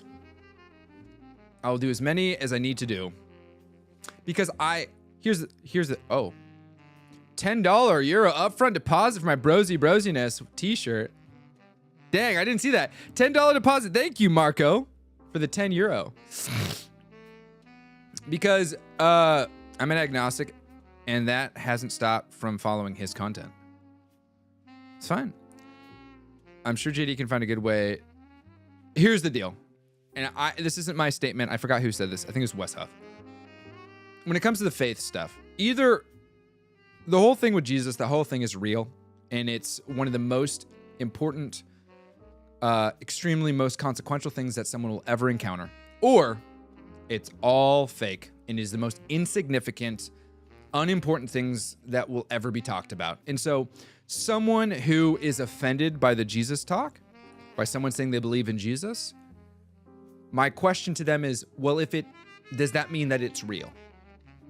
Because if it's not real, there should be zero offense about someone believing in Jesus. Zero. At all. It should matter none. It should completely matter none. That's kind of my stance on it, right? I came to that conclusion. Wes Huff articulated it better than I did. But that's my conclusion. So if me believing in Jesus is offensive, I would say, well, I would ask the question to that person who's offended, well, is it because it's real? And if it's not real and it's completely unreal, completely, totally, and fully unreal, then it should be as offensive as me saying we didn't land on the moon. Right? I believe we did. Right? You know, it doesn't matter. I don't think being a Christian is a prerequisite for following the channel. No, I'm glad JD doesn't hide his faith, and I'm glad he also talks about being good in a way that inspires everyone. Are you going to get Indiana Jones for the Switch too? Let's get these likes up. Looking at 44 of you. Oh yeah, let's get the likes up. Let's do it. What are we at? Are we at? Does that mean we're at 60? Okay, yeah, let's go. Let's go, guys. We have 108 people in here. Let's just make it done. Let's get it done. Let's get the likes up, and let's do 100 new members, and I won't have to take ads. No, but the likes, free. I'm an atheist and a humanist. Who am I to judge others for their beliefs? I don't mind the Jesus speech. I actually like to see others' point of views. There you go. Boom.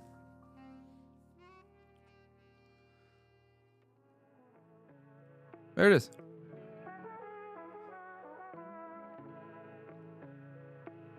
Oh man, I jumped in here and thought for a quick second you all were talking about a different JD. What do you mean? Any collaboration with other Christian content creators? Not that I know of. None yet. Apologetics? I don't get into apologetics on here. I don't defend my faith, I proclaim it. So they are gonna out the whole game on the cartridge. Was easily one of the best games. Oh, it's great. Yeah, it's great. It's crazy that they're putting they're gonna put the whole game on. That's crazy that they're putting the whole game on the card. That is nuts. And other companies aren't. That is nuts. Yeah, I don't get into apologetics on this channel because I don't defend my faith. I just proclaim it. I tell people what I believe. The purpose of that is just to add to who I am. Unfortunately, got to get some work done. Go in lurk mode. All right, later, brother.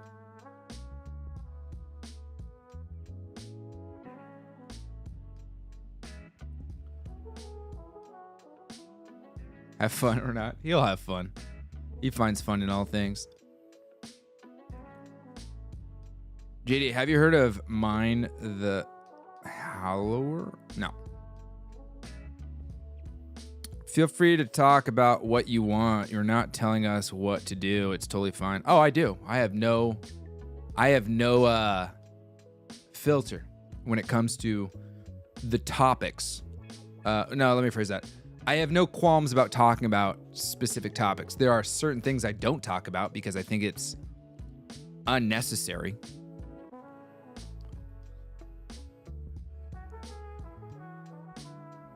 Like, I don't talk about specifically defined politics in this channel because it's uninteresting to a lot of people, and I don't think it adds any sort of value to the conversation. In fact, I think that we function better if we can define our code of ethics outside of political terms and then apply that code of ethics to the way that we live out our choices in that political sphere, not the inverse. Unfortunately, I don't think a lot of people look at it that way, but that's how I approach it. Code of ethics, then decisions. Not trying to jam pack code of ethics into convenience.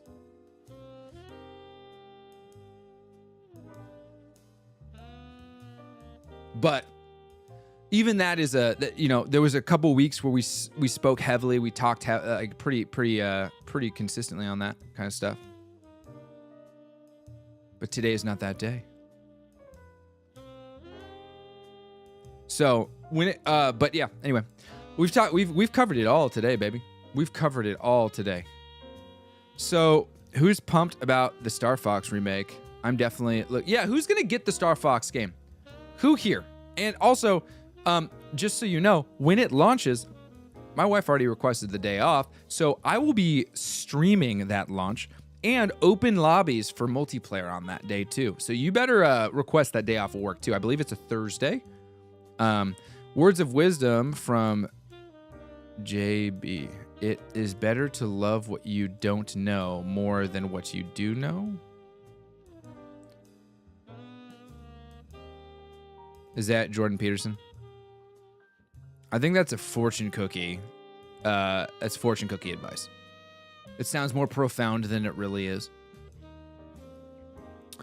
I have my pre-order ready. Nice. Pre-ordering digital and physical. Why both? That seems interesting. I think I will. I've never played it. Nice. And I'm unsure. I'll have to see what they changed and added before playing myself for sure.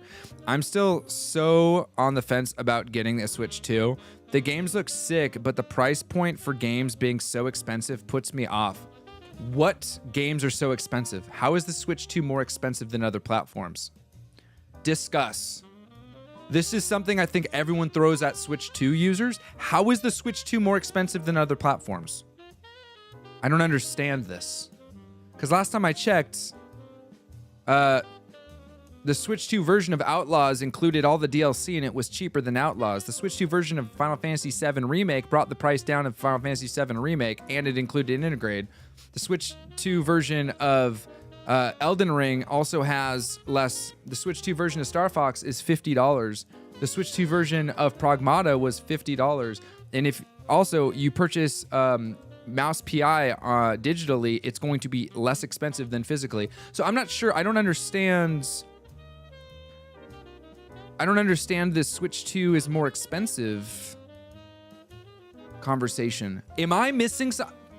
Honest question. Am I missing something? But I don't see, when compared to Steam, the only thing Steam has over Switch is a plethora of additional sales that they do annually that you waste your money on.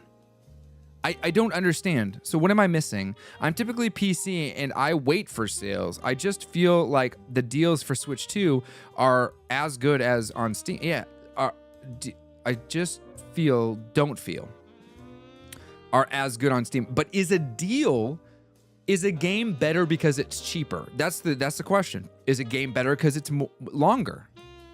I don't understand. I just don't get this. People will happily drop $100 to go see Mario movie for 90 minutes, but say games are overpriced. Makes no sense. I'm not going to cross-pollinate when it comes to different medias. We're sticking to one. We're not going to bring in other medias because I spent $110 to go see a baseball game for 2.5 hours with my wife.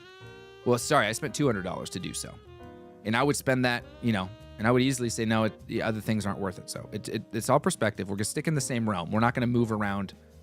I'm kind of on an Xbox thing right now. I like the direction they're heading. I like the theoretical direction. We'll see if it's executed. Mario Kart being $80 hurt the optics. It's the only game that's $80 and most of us got it for $50, guys. Let's be honest. Most of us got it for $50. I'm not even mad that it was 80. It just broke so many people. Most of us got it for $50. I don't understand. Who here got Mario Kart World for $80? I don't understand the 80. Like, we all got it for $50.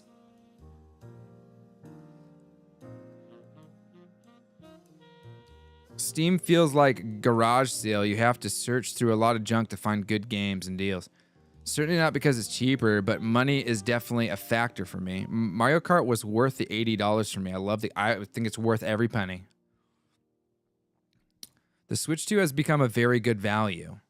I mean, if you look at the market right now, find me a better value. Happy belated Mother's Day to Mrs. JD. Oh, yeah. Oh, she's gone. She won't hear it. Me. The combo was sold out for me. All right. That's fair. I did, and it was worth it. I already have 70 hours. Yeah, I do too. 64, I think. It doesn't matter. People have the Nintendo bad narrative and they just cherry pick the facts to sell it. Oh yeah, anyone who's like Nintendo bad, they're the problem with the industry. Uneducated. It's just uneducated. I got it for 80 because I got it last week. Oh, okay. It was 50 for me, but I don't think it's worth that money. Mario Kart World is such a downgrade from... I disagree. But that's the thing with video games, is someone's going to say that, Grand Theft Auto is worth the money. I don't think it's not. I think it's worth maybe, $10. What do you think proof of extraterrestrial life would do to religion? I haven't put much thought into it.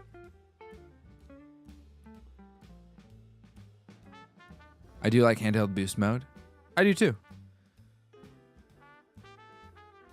I'm not playing the smoke and mirrors game with a lot of the things going on in the world.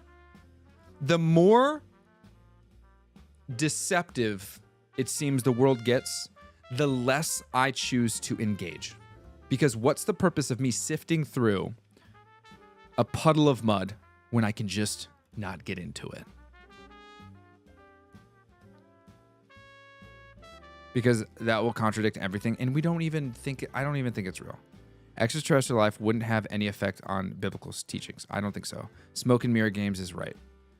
Dude, it's just get out of the murky pond, focus on Jesus, and play video games, dude. Trust me, life will be a lot easier. You need super expensive PC to even participate in the Steam sale. It's all backwards. Switch 2 is great value. I wouldn't go that far. Mixed on Star Fox. Lylat Wars, PAL title, is one of my favorite games. I'm just tired of re-imaging of one game. Would have preferred a new game. Took full advantage of Switch 2. Sure.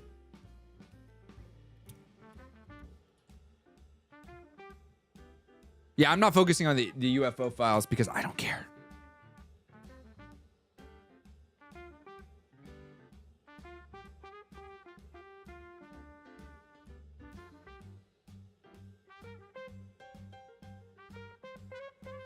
I'm trying to see what game I'm going to choose. For Switch, just sold it nice. Why would that contradict biblical teachings? Jesus, family, in the home, hobbies. That is life worth living. That's what I'm talking about, dude. The files were released because they are a bunch of nothing, to be honest. I think that people are focusing. I think that we're losing our ability to decipher what is real or not. And also, just turn off the TV. Believe in Jesus, lift heavy, and love your family, and play video game. There it is, dude. That's right. That's right. Believe in Jesus, lift heavy, eat meat, play with your family, love your family, and just play Nintendo games. I swear to you, your life will get better, dude. Your life will get better. Play more and be kind, baby. Play more and be kind. It's a simple if you keep it simple. That's right, baby. That's right.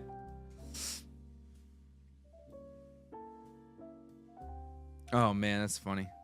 That's funny. I love it. I love it. I have nothing. I didn't choose what to play today. Favorite RE game? I haven't played RE games. I don't play Resident Evil.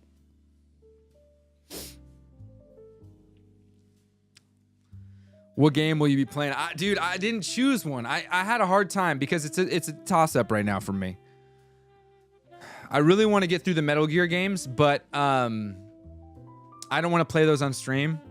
My buddy gifted me this, and I thought of plugging this in and playing it. But I'm just not feeling Pokemon either. I didn't realize the new Yoshi game comes out in 10 days. Yeah, that's going to be a must play.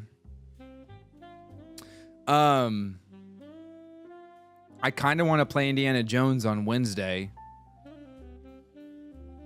but I'm also not really into that. Metal Gear. Yeah, it would be Metal Gear 2. It would be 2. That's the one, but I don't really need to get into that right now. Do Steam bot Pokemon? Not sure how those things work. I don't either.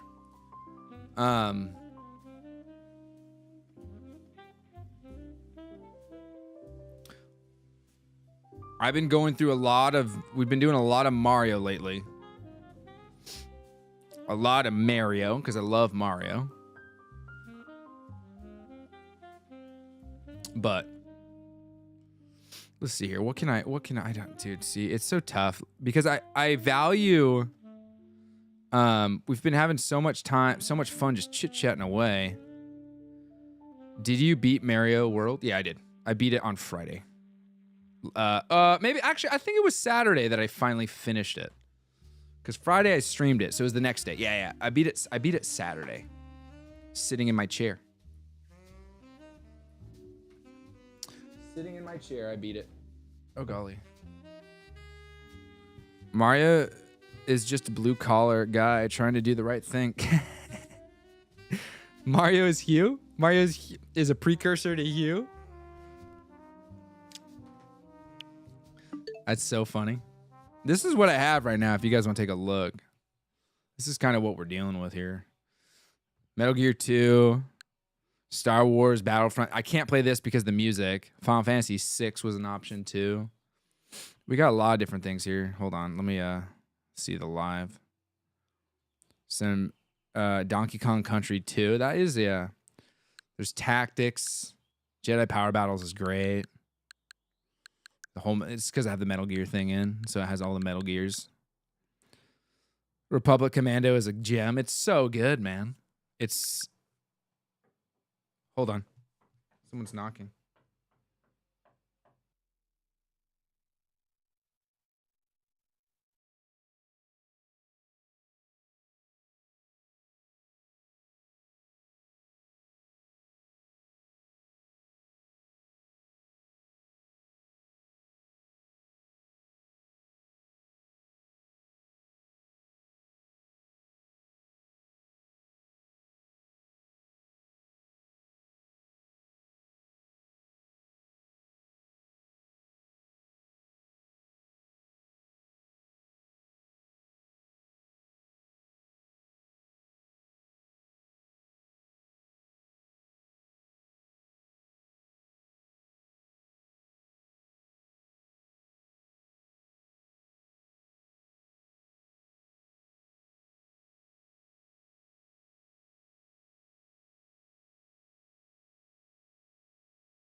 That was unexpected. So my wife's car's battery is dead, and so my son came in and was like, "Hey, Dad,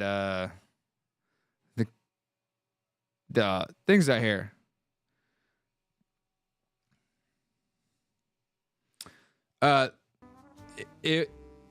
Anyway, my wife's battery's dead, and so she's taking my car, which means my car is now rendered useless. I don't have a car. So, yeah, that changes nothing for my day.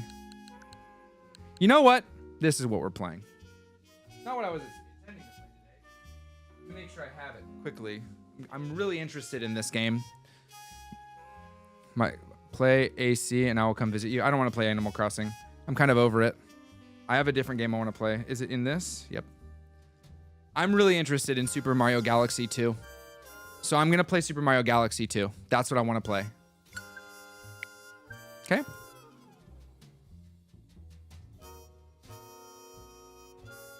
I'm really curious. So I want to try Super Mario Galaxy 2. That's what we're playing. Great choice. Yeah, I've never played it before. So let's see what it's all about. Let's see what Super Mario Galaxy 2 is all about. I started it, didn't do anything. So World 1, Great Space Journey begins. Let's do this. And then erase it so we can see the cutscene again, because I have no recollection of what this was all about. And so let's see. Yeah. Obviously Mario, or also known as Mario. I have no clue what we're dealing with here. Regular mode.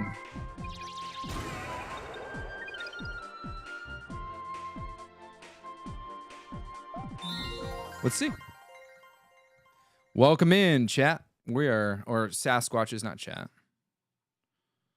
Let's see what we got here. Why using save file 3? Because that's what you always use. Duh. Shimmering Stardust falls on the Mushroom Kingdom once a century. Would you like to share some cake while... Yeah, sounds great. Mario is just wrong. Oh, yeah. Woohoo!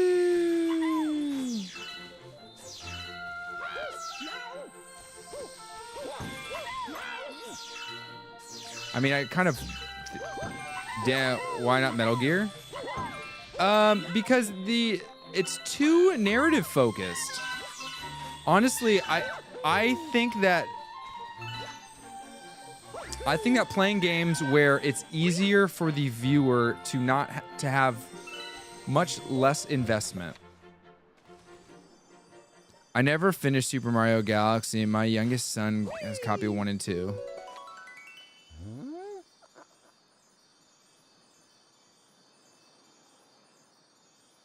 It's just Metal Gear requires too much focus from the viewer.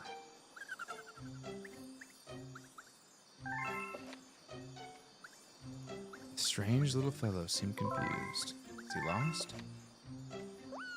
He seemed to take a shine to Mario. Mario's cat filled with warmth and he flew. All right.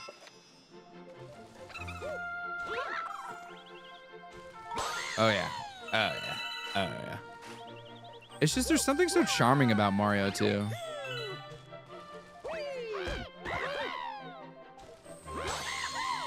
Started Death Stranding, boy. I'm interested in that game. What is that game all about? And please don't use the internet's terms of I can get extra jump there. Okay. Don't use the internet's terms of like it's whatever, it's a walking simulator. It's like I want to know what it's really about. If you have a AAA, they will come test your battery and if it needs to be replaced, they can replace it on the spot, and their prices are very competitive. Let me go tell my wife.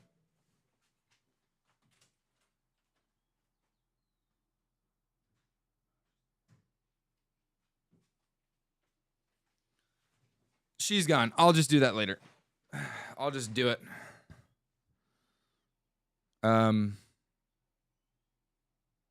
Yeah.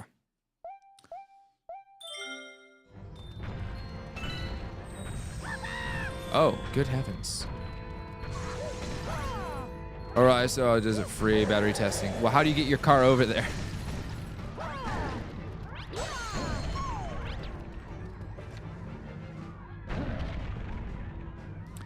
But you really walk like a lot. Well, Death Stranding is about a courier trying to reconnect America after an apocalypse. Okay.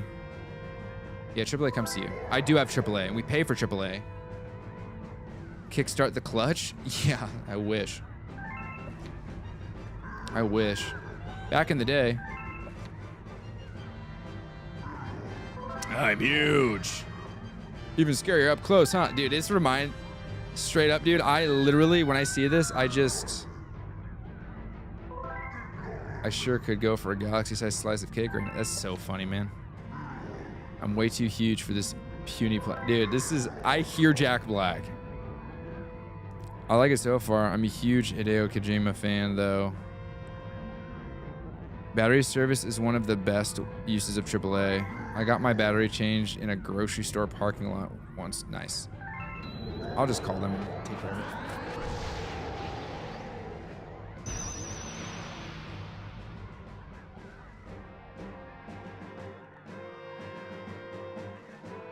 Oh, caught Justin in 4K. Mario!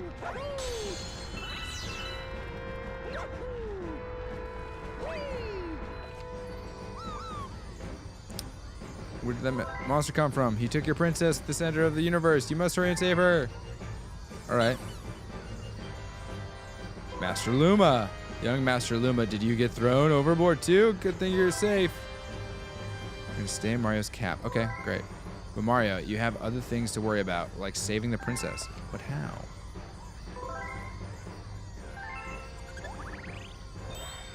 There we go.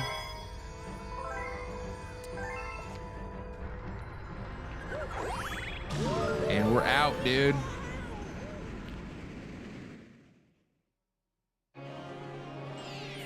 Wow, Jessica, you must feel so embarrassed. Kiwi Piranha temper tantrum. And we're back in it, boys. And we're back in it. Our power stars, they're gone. Some gigantic monster stole them. After monster power stars out there too. Please bring our power stars back. Yeah, obviously. Oh, our boy.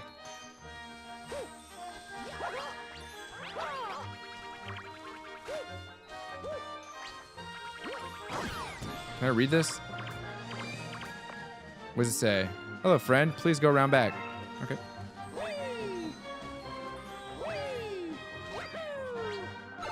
What's down here? Oh. Here's a tip. You can spin to defeat enemies. No. Good luck out there. Great. That's nice. That's real nice.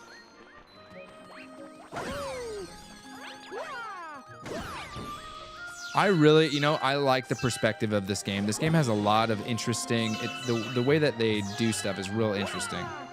Okay. 1,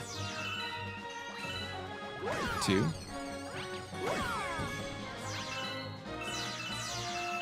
And yeah.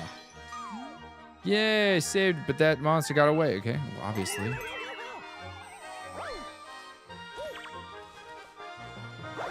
Oh, but this is over here, yes? How about you? Thank you for helping. I'm going to transform into a launch star. Okay, let's do it. I need to find my boy, dude. I feel like... JD, have you ever watched The Passion? Yeah, like back in 2001? What? I mean, I watched it when it came out. Why? If you wait, you can tell me he's making a sequel? I'm halfway through Galaxy 2, but I prefer level design on this one over Galaxy. Yoshi is great. I'm excited, dude. Yoshi's one of my favorite characters in Mario, obviously. Oh, what? Wait, what? Oh, does it just reappear? Interesting. Okay, that's kind of cool. Oh, weird. Oh, and I'm okay. That's cool. Okay, this is a double.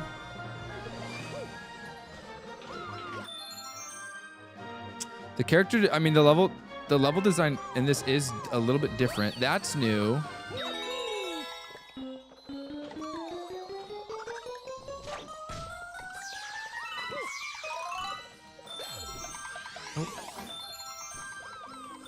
Now the real question I have is, what's this do?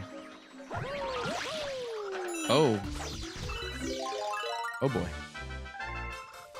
Oh, cool.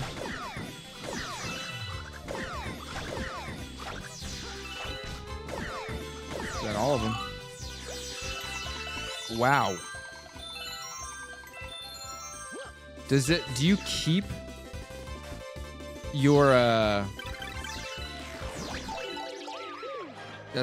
guess the question I have is, do you keep all your lives when you finish? Okay, so this way. Okay. There we go. Ups a daisy. Ups a daisy. Ups a doozy. Hooja Mawetsi.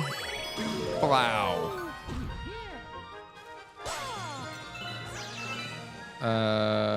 Oh, wait, but this.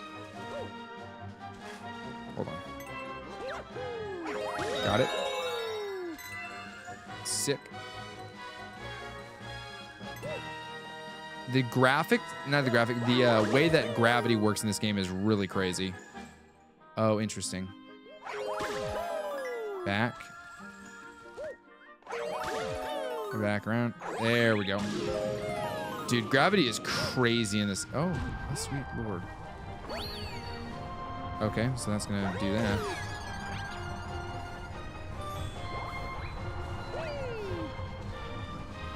Yeah, gravity in this game is wild. Okay, there's an extra life, I guess I can.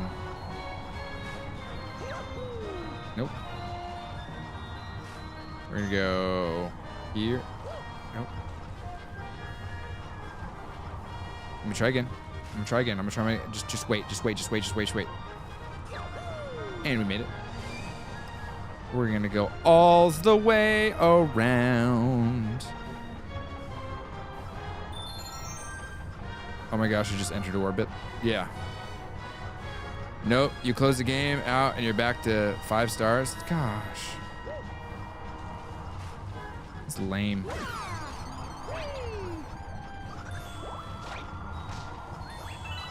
I guess what you do is you don't close the game out.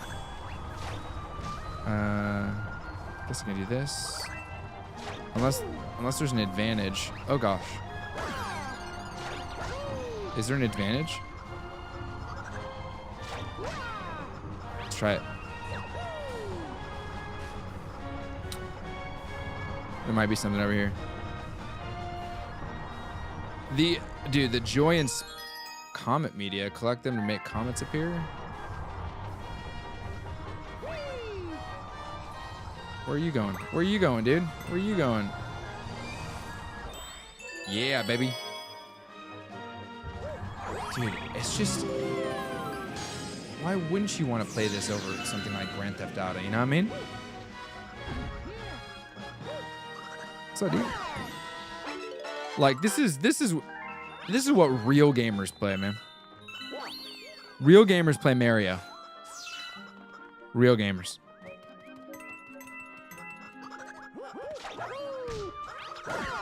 This is how you know, like this is how you know you're secure in your gaming.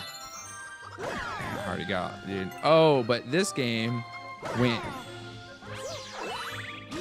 100. Just watched the Galaxy movie this weekend with my girlfriend, and now she's dying to play 1 and 2. It's great, man. I cannot recommend this enough.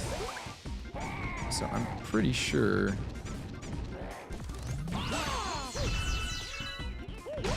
Yeah, that's what I figured it was gonna be.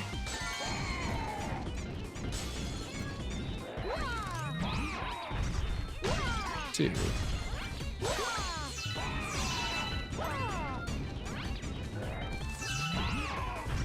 And 3. Now it's exposed. Gotta catch the... There we go.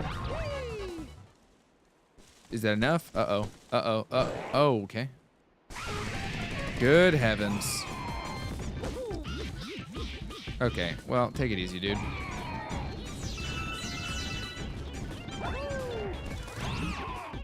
Pop goes the weasel. Pop. Can I... Oh, good heavens.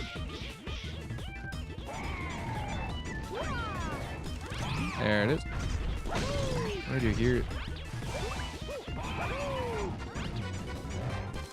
Alley-oops, daisy. And then it's gonna whip around and cut him off at the... He's gonna go around this way. There we go. There we go.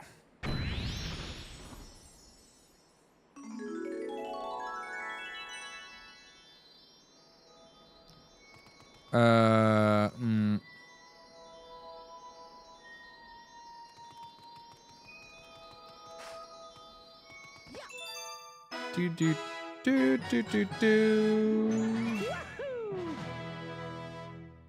Oh, my wife texted me. She just did the battery service thing.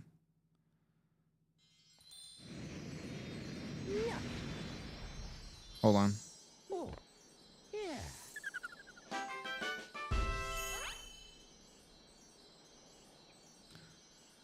Okay, you got a comment. Yeah, sweet. Look at us, dude. Mary O. Yeah. I just watched... Okay, I already read that. This is a big boy. So you're Mario. You're this Mario guy. My little Lumas won't stop blabbing about. Am I right? Sorry to hear about the excitement you had with that Bowser monster down in the Mushroom Kingdom. Sure appreciate you bringing us this star power star. Though we need as many of these as we can get. The name's Lubba, by the way. By the by, I'm the head honcho of this Luma crew. Okay. That's not Luigi. See, believe it or not, we're on a spaceship right now. Took some real elbow grease to convert this little planetoid into a ship, but Luma's pulled it off. It may not look like much, but it's home. Truth be told, the ship's not in such hot shape right now. Yeah. So let me guess. We have to get stars to get the ship's power up and running, like the last one? Easy enough. Okay, see, our spaceship runs on energy from stars. Okay. Heyo! Is that Master Luma? It is. What if you have the trusty young Master Luma? Say, I just might have a little proposition for you. Hear me out. Your special someone got kidnapped, now you gotta save for him, alright? Yeah. It's a Mario game. And we need fuel for our ship. Now, if you think you could get some of our stars back for us, to be willing to make the ship your very own for a bit. Yeah. It's a Mario game. Have fun, everyone. Later. Okay, gang. Let's get cracking. Yeah, I want anything space. Okay.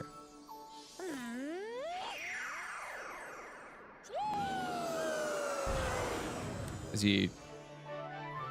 That's cool.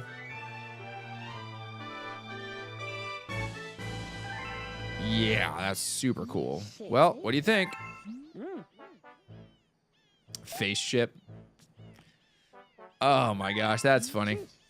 So what's next? Don't look at me. This ship has your face on it. It's not mine. The decision is yours. Great.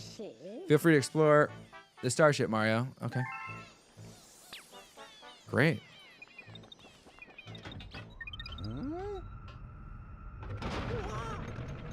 Where are we going?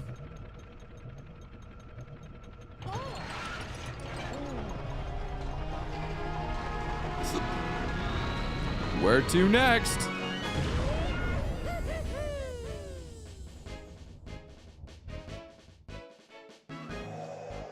Oh, it has an overworld?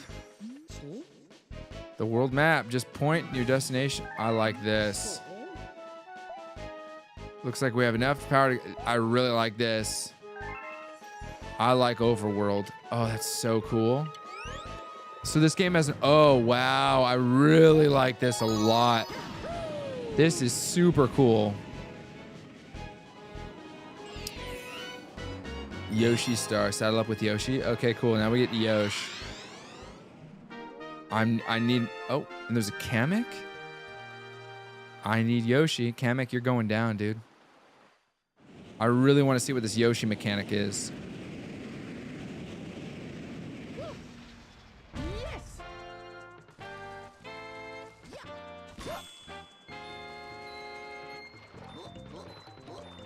Come on.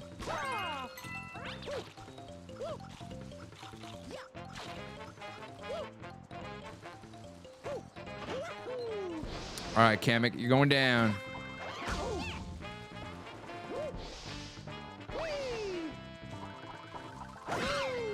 Yeah, dude, it's over for you. You can't go wrong with Odyssey. I loved it.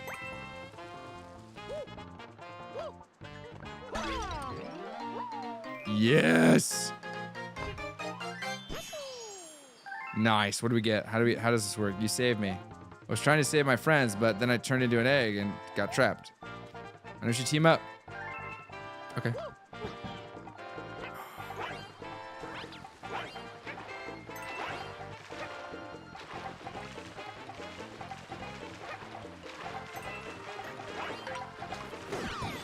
Does he... Oh my gosh. Does he have...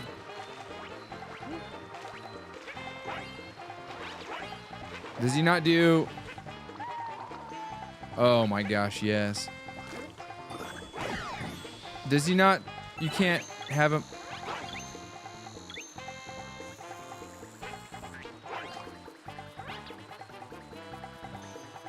I don't understand.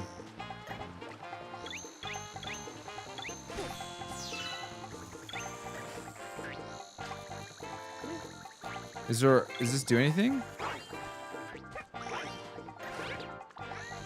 How do you get him to...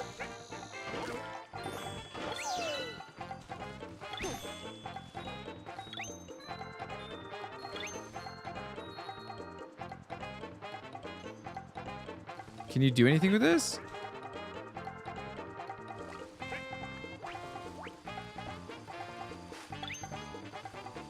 Point at a thing, then press ZR. Oh, that is so sick. So I can... Oh, that is gonna be awesome. Okay. Where did you get the colored drinking glasses? Amazon. Fellow. More than one. So I can rapid fire? Oh. Hold on. Hold on.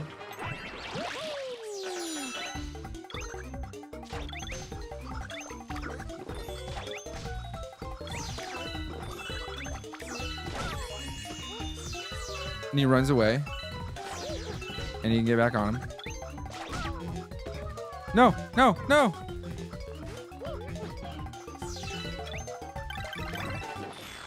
Okay, that's interesting. I actually can't believe JD hasn't played how big of a... I didn't have a Wii. I didn't have a Wii, and I was obsessed.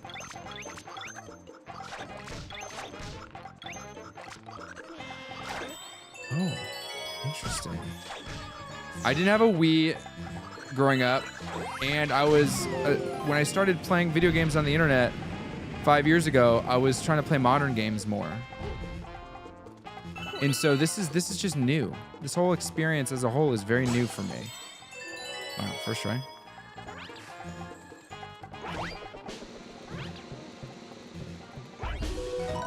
Nice. Okay, that's kind of a cool mechanic. So you have to hit it twice. Good to know.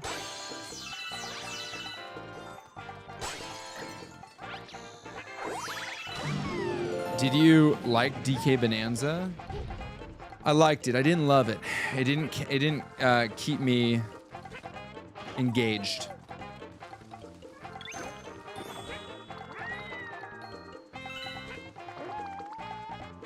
Okay. Interesting.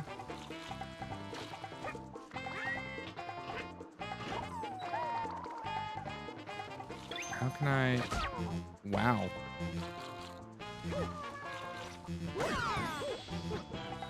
Wow, that was aggressive.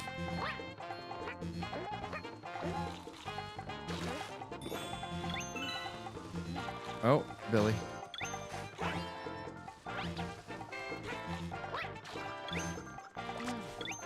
Nope, he doesn't like that.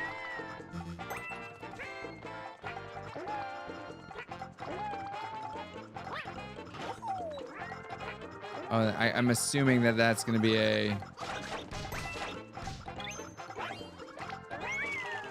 That is super cool.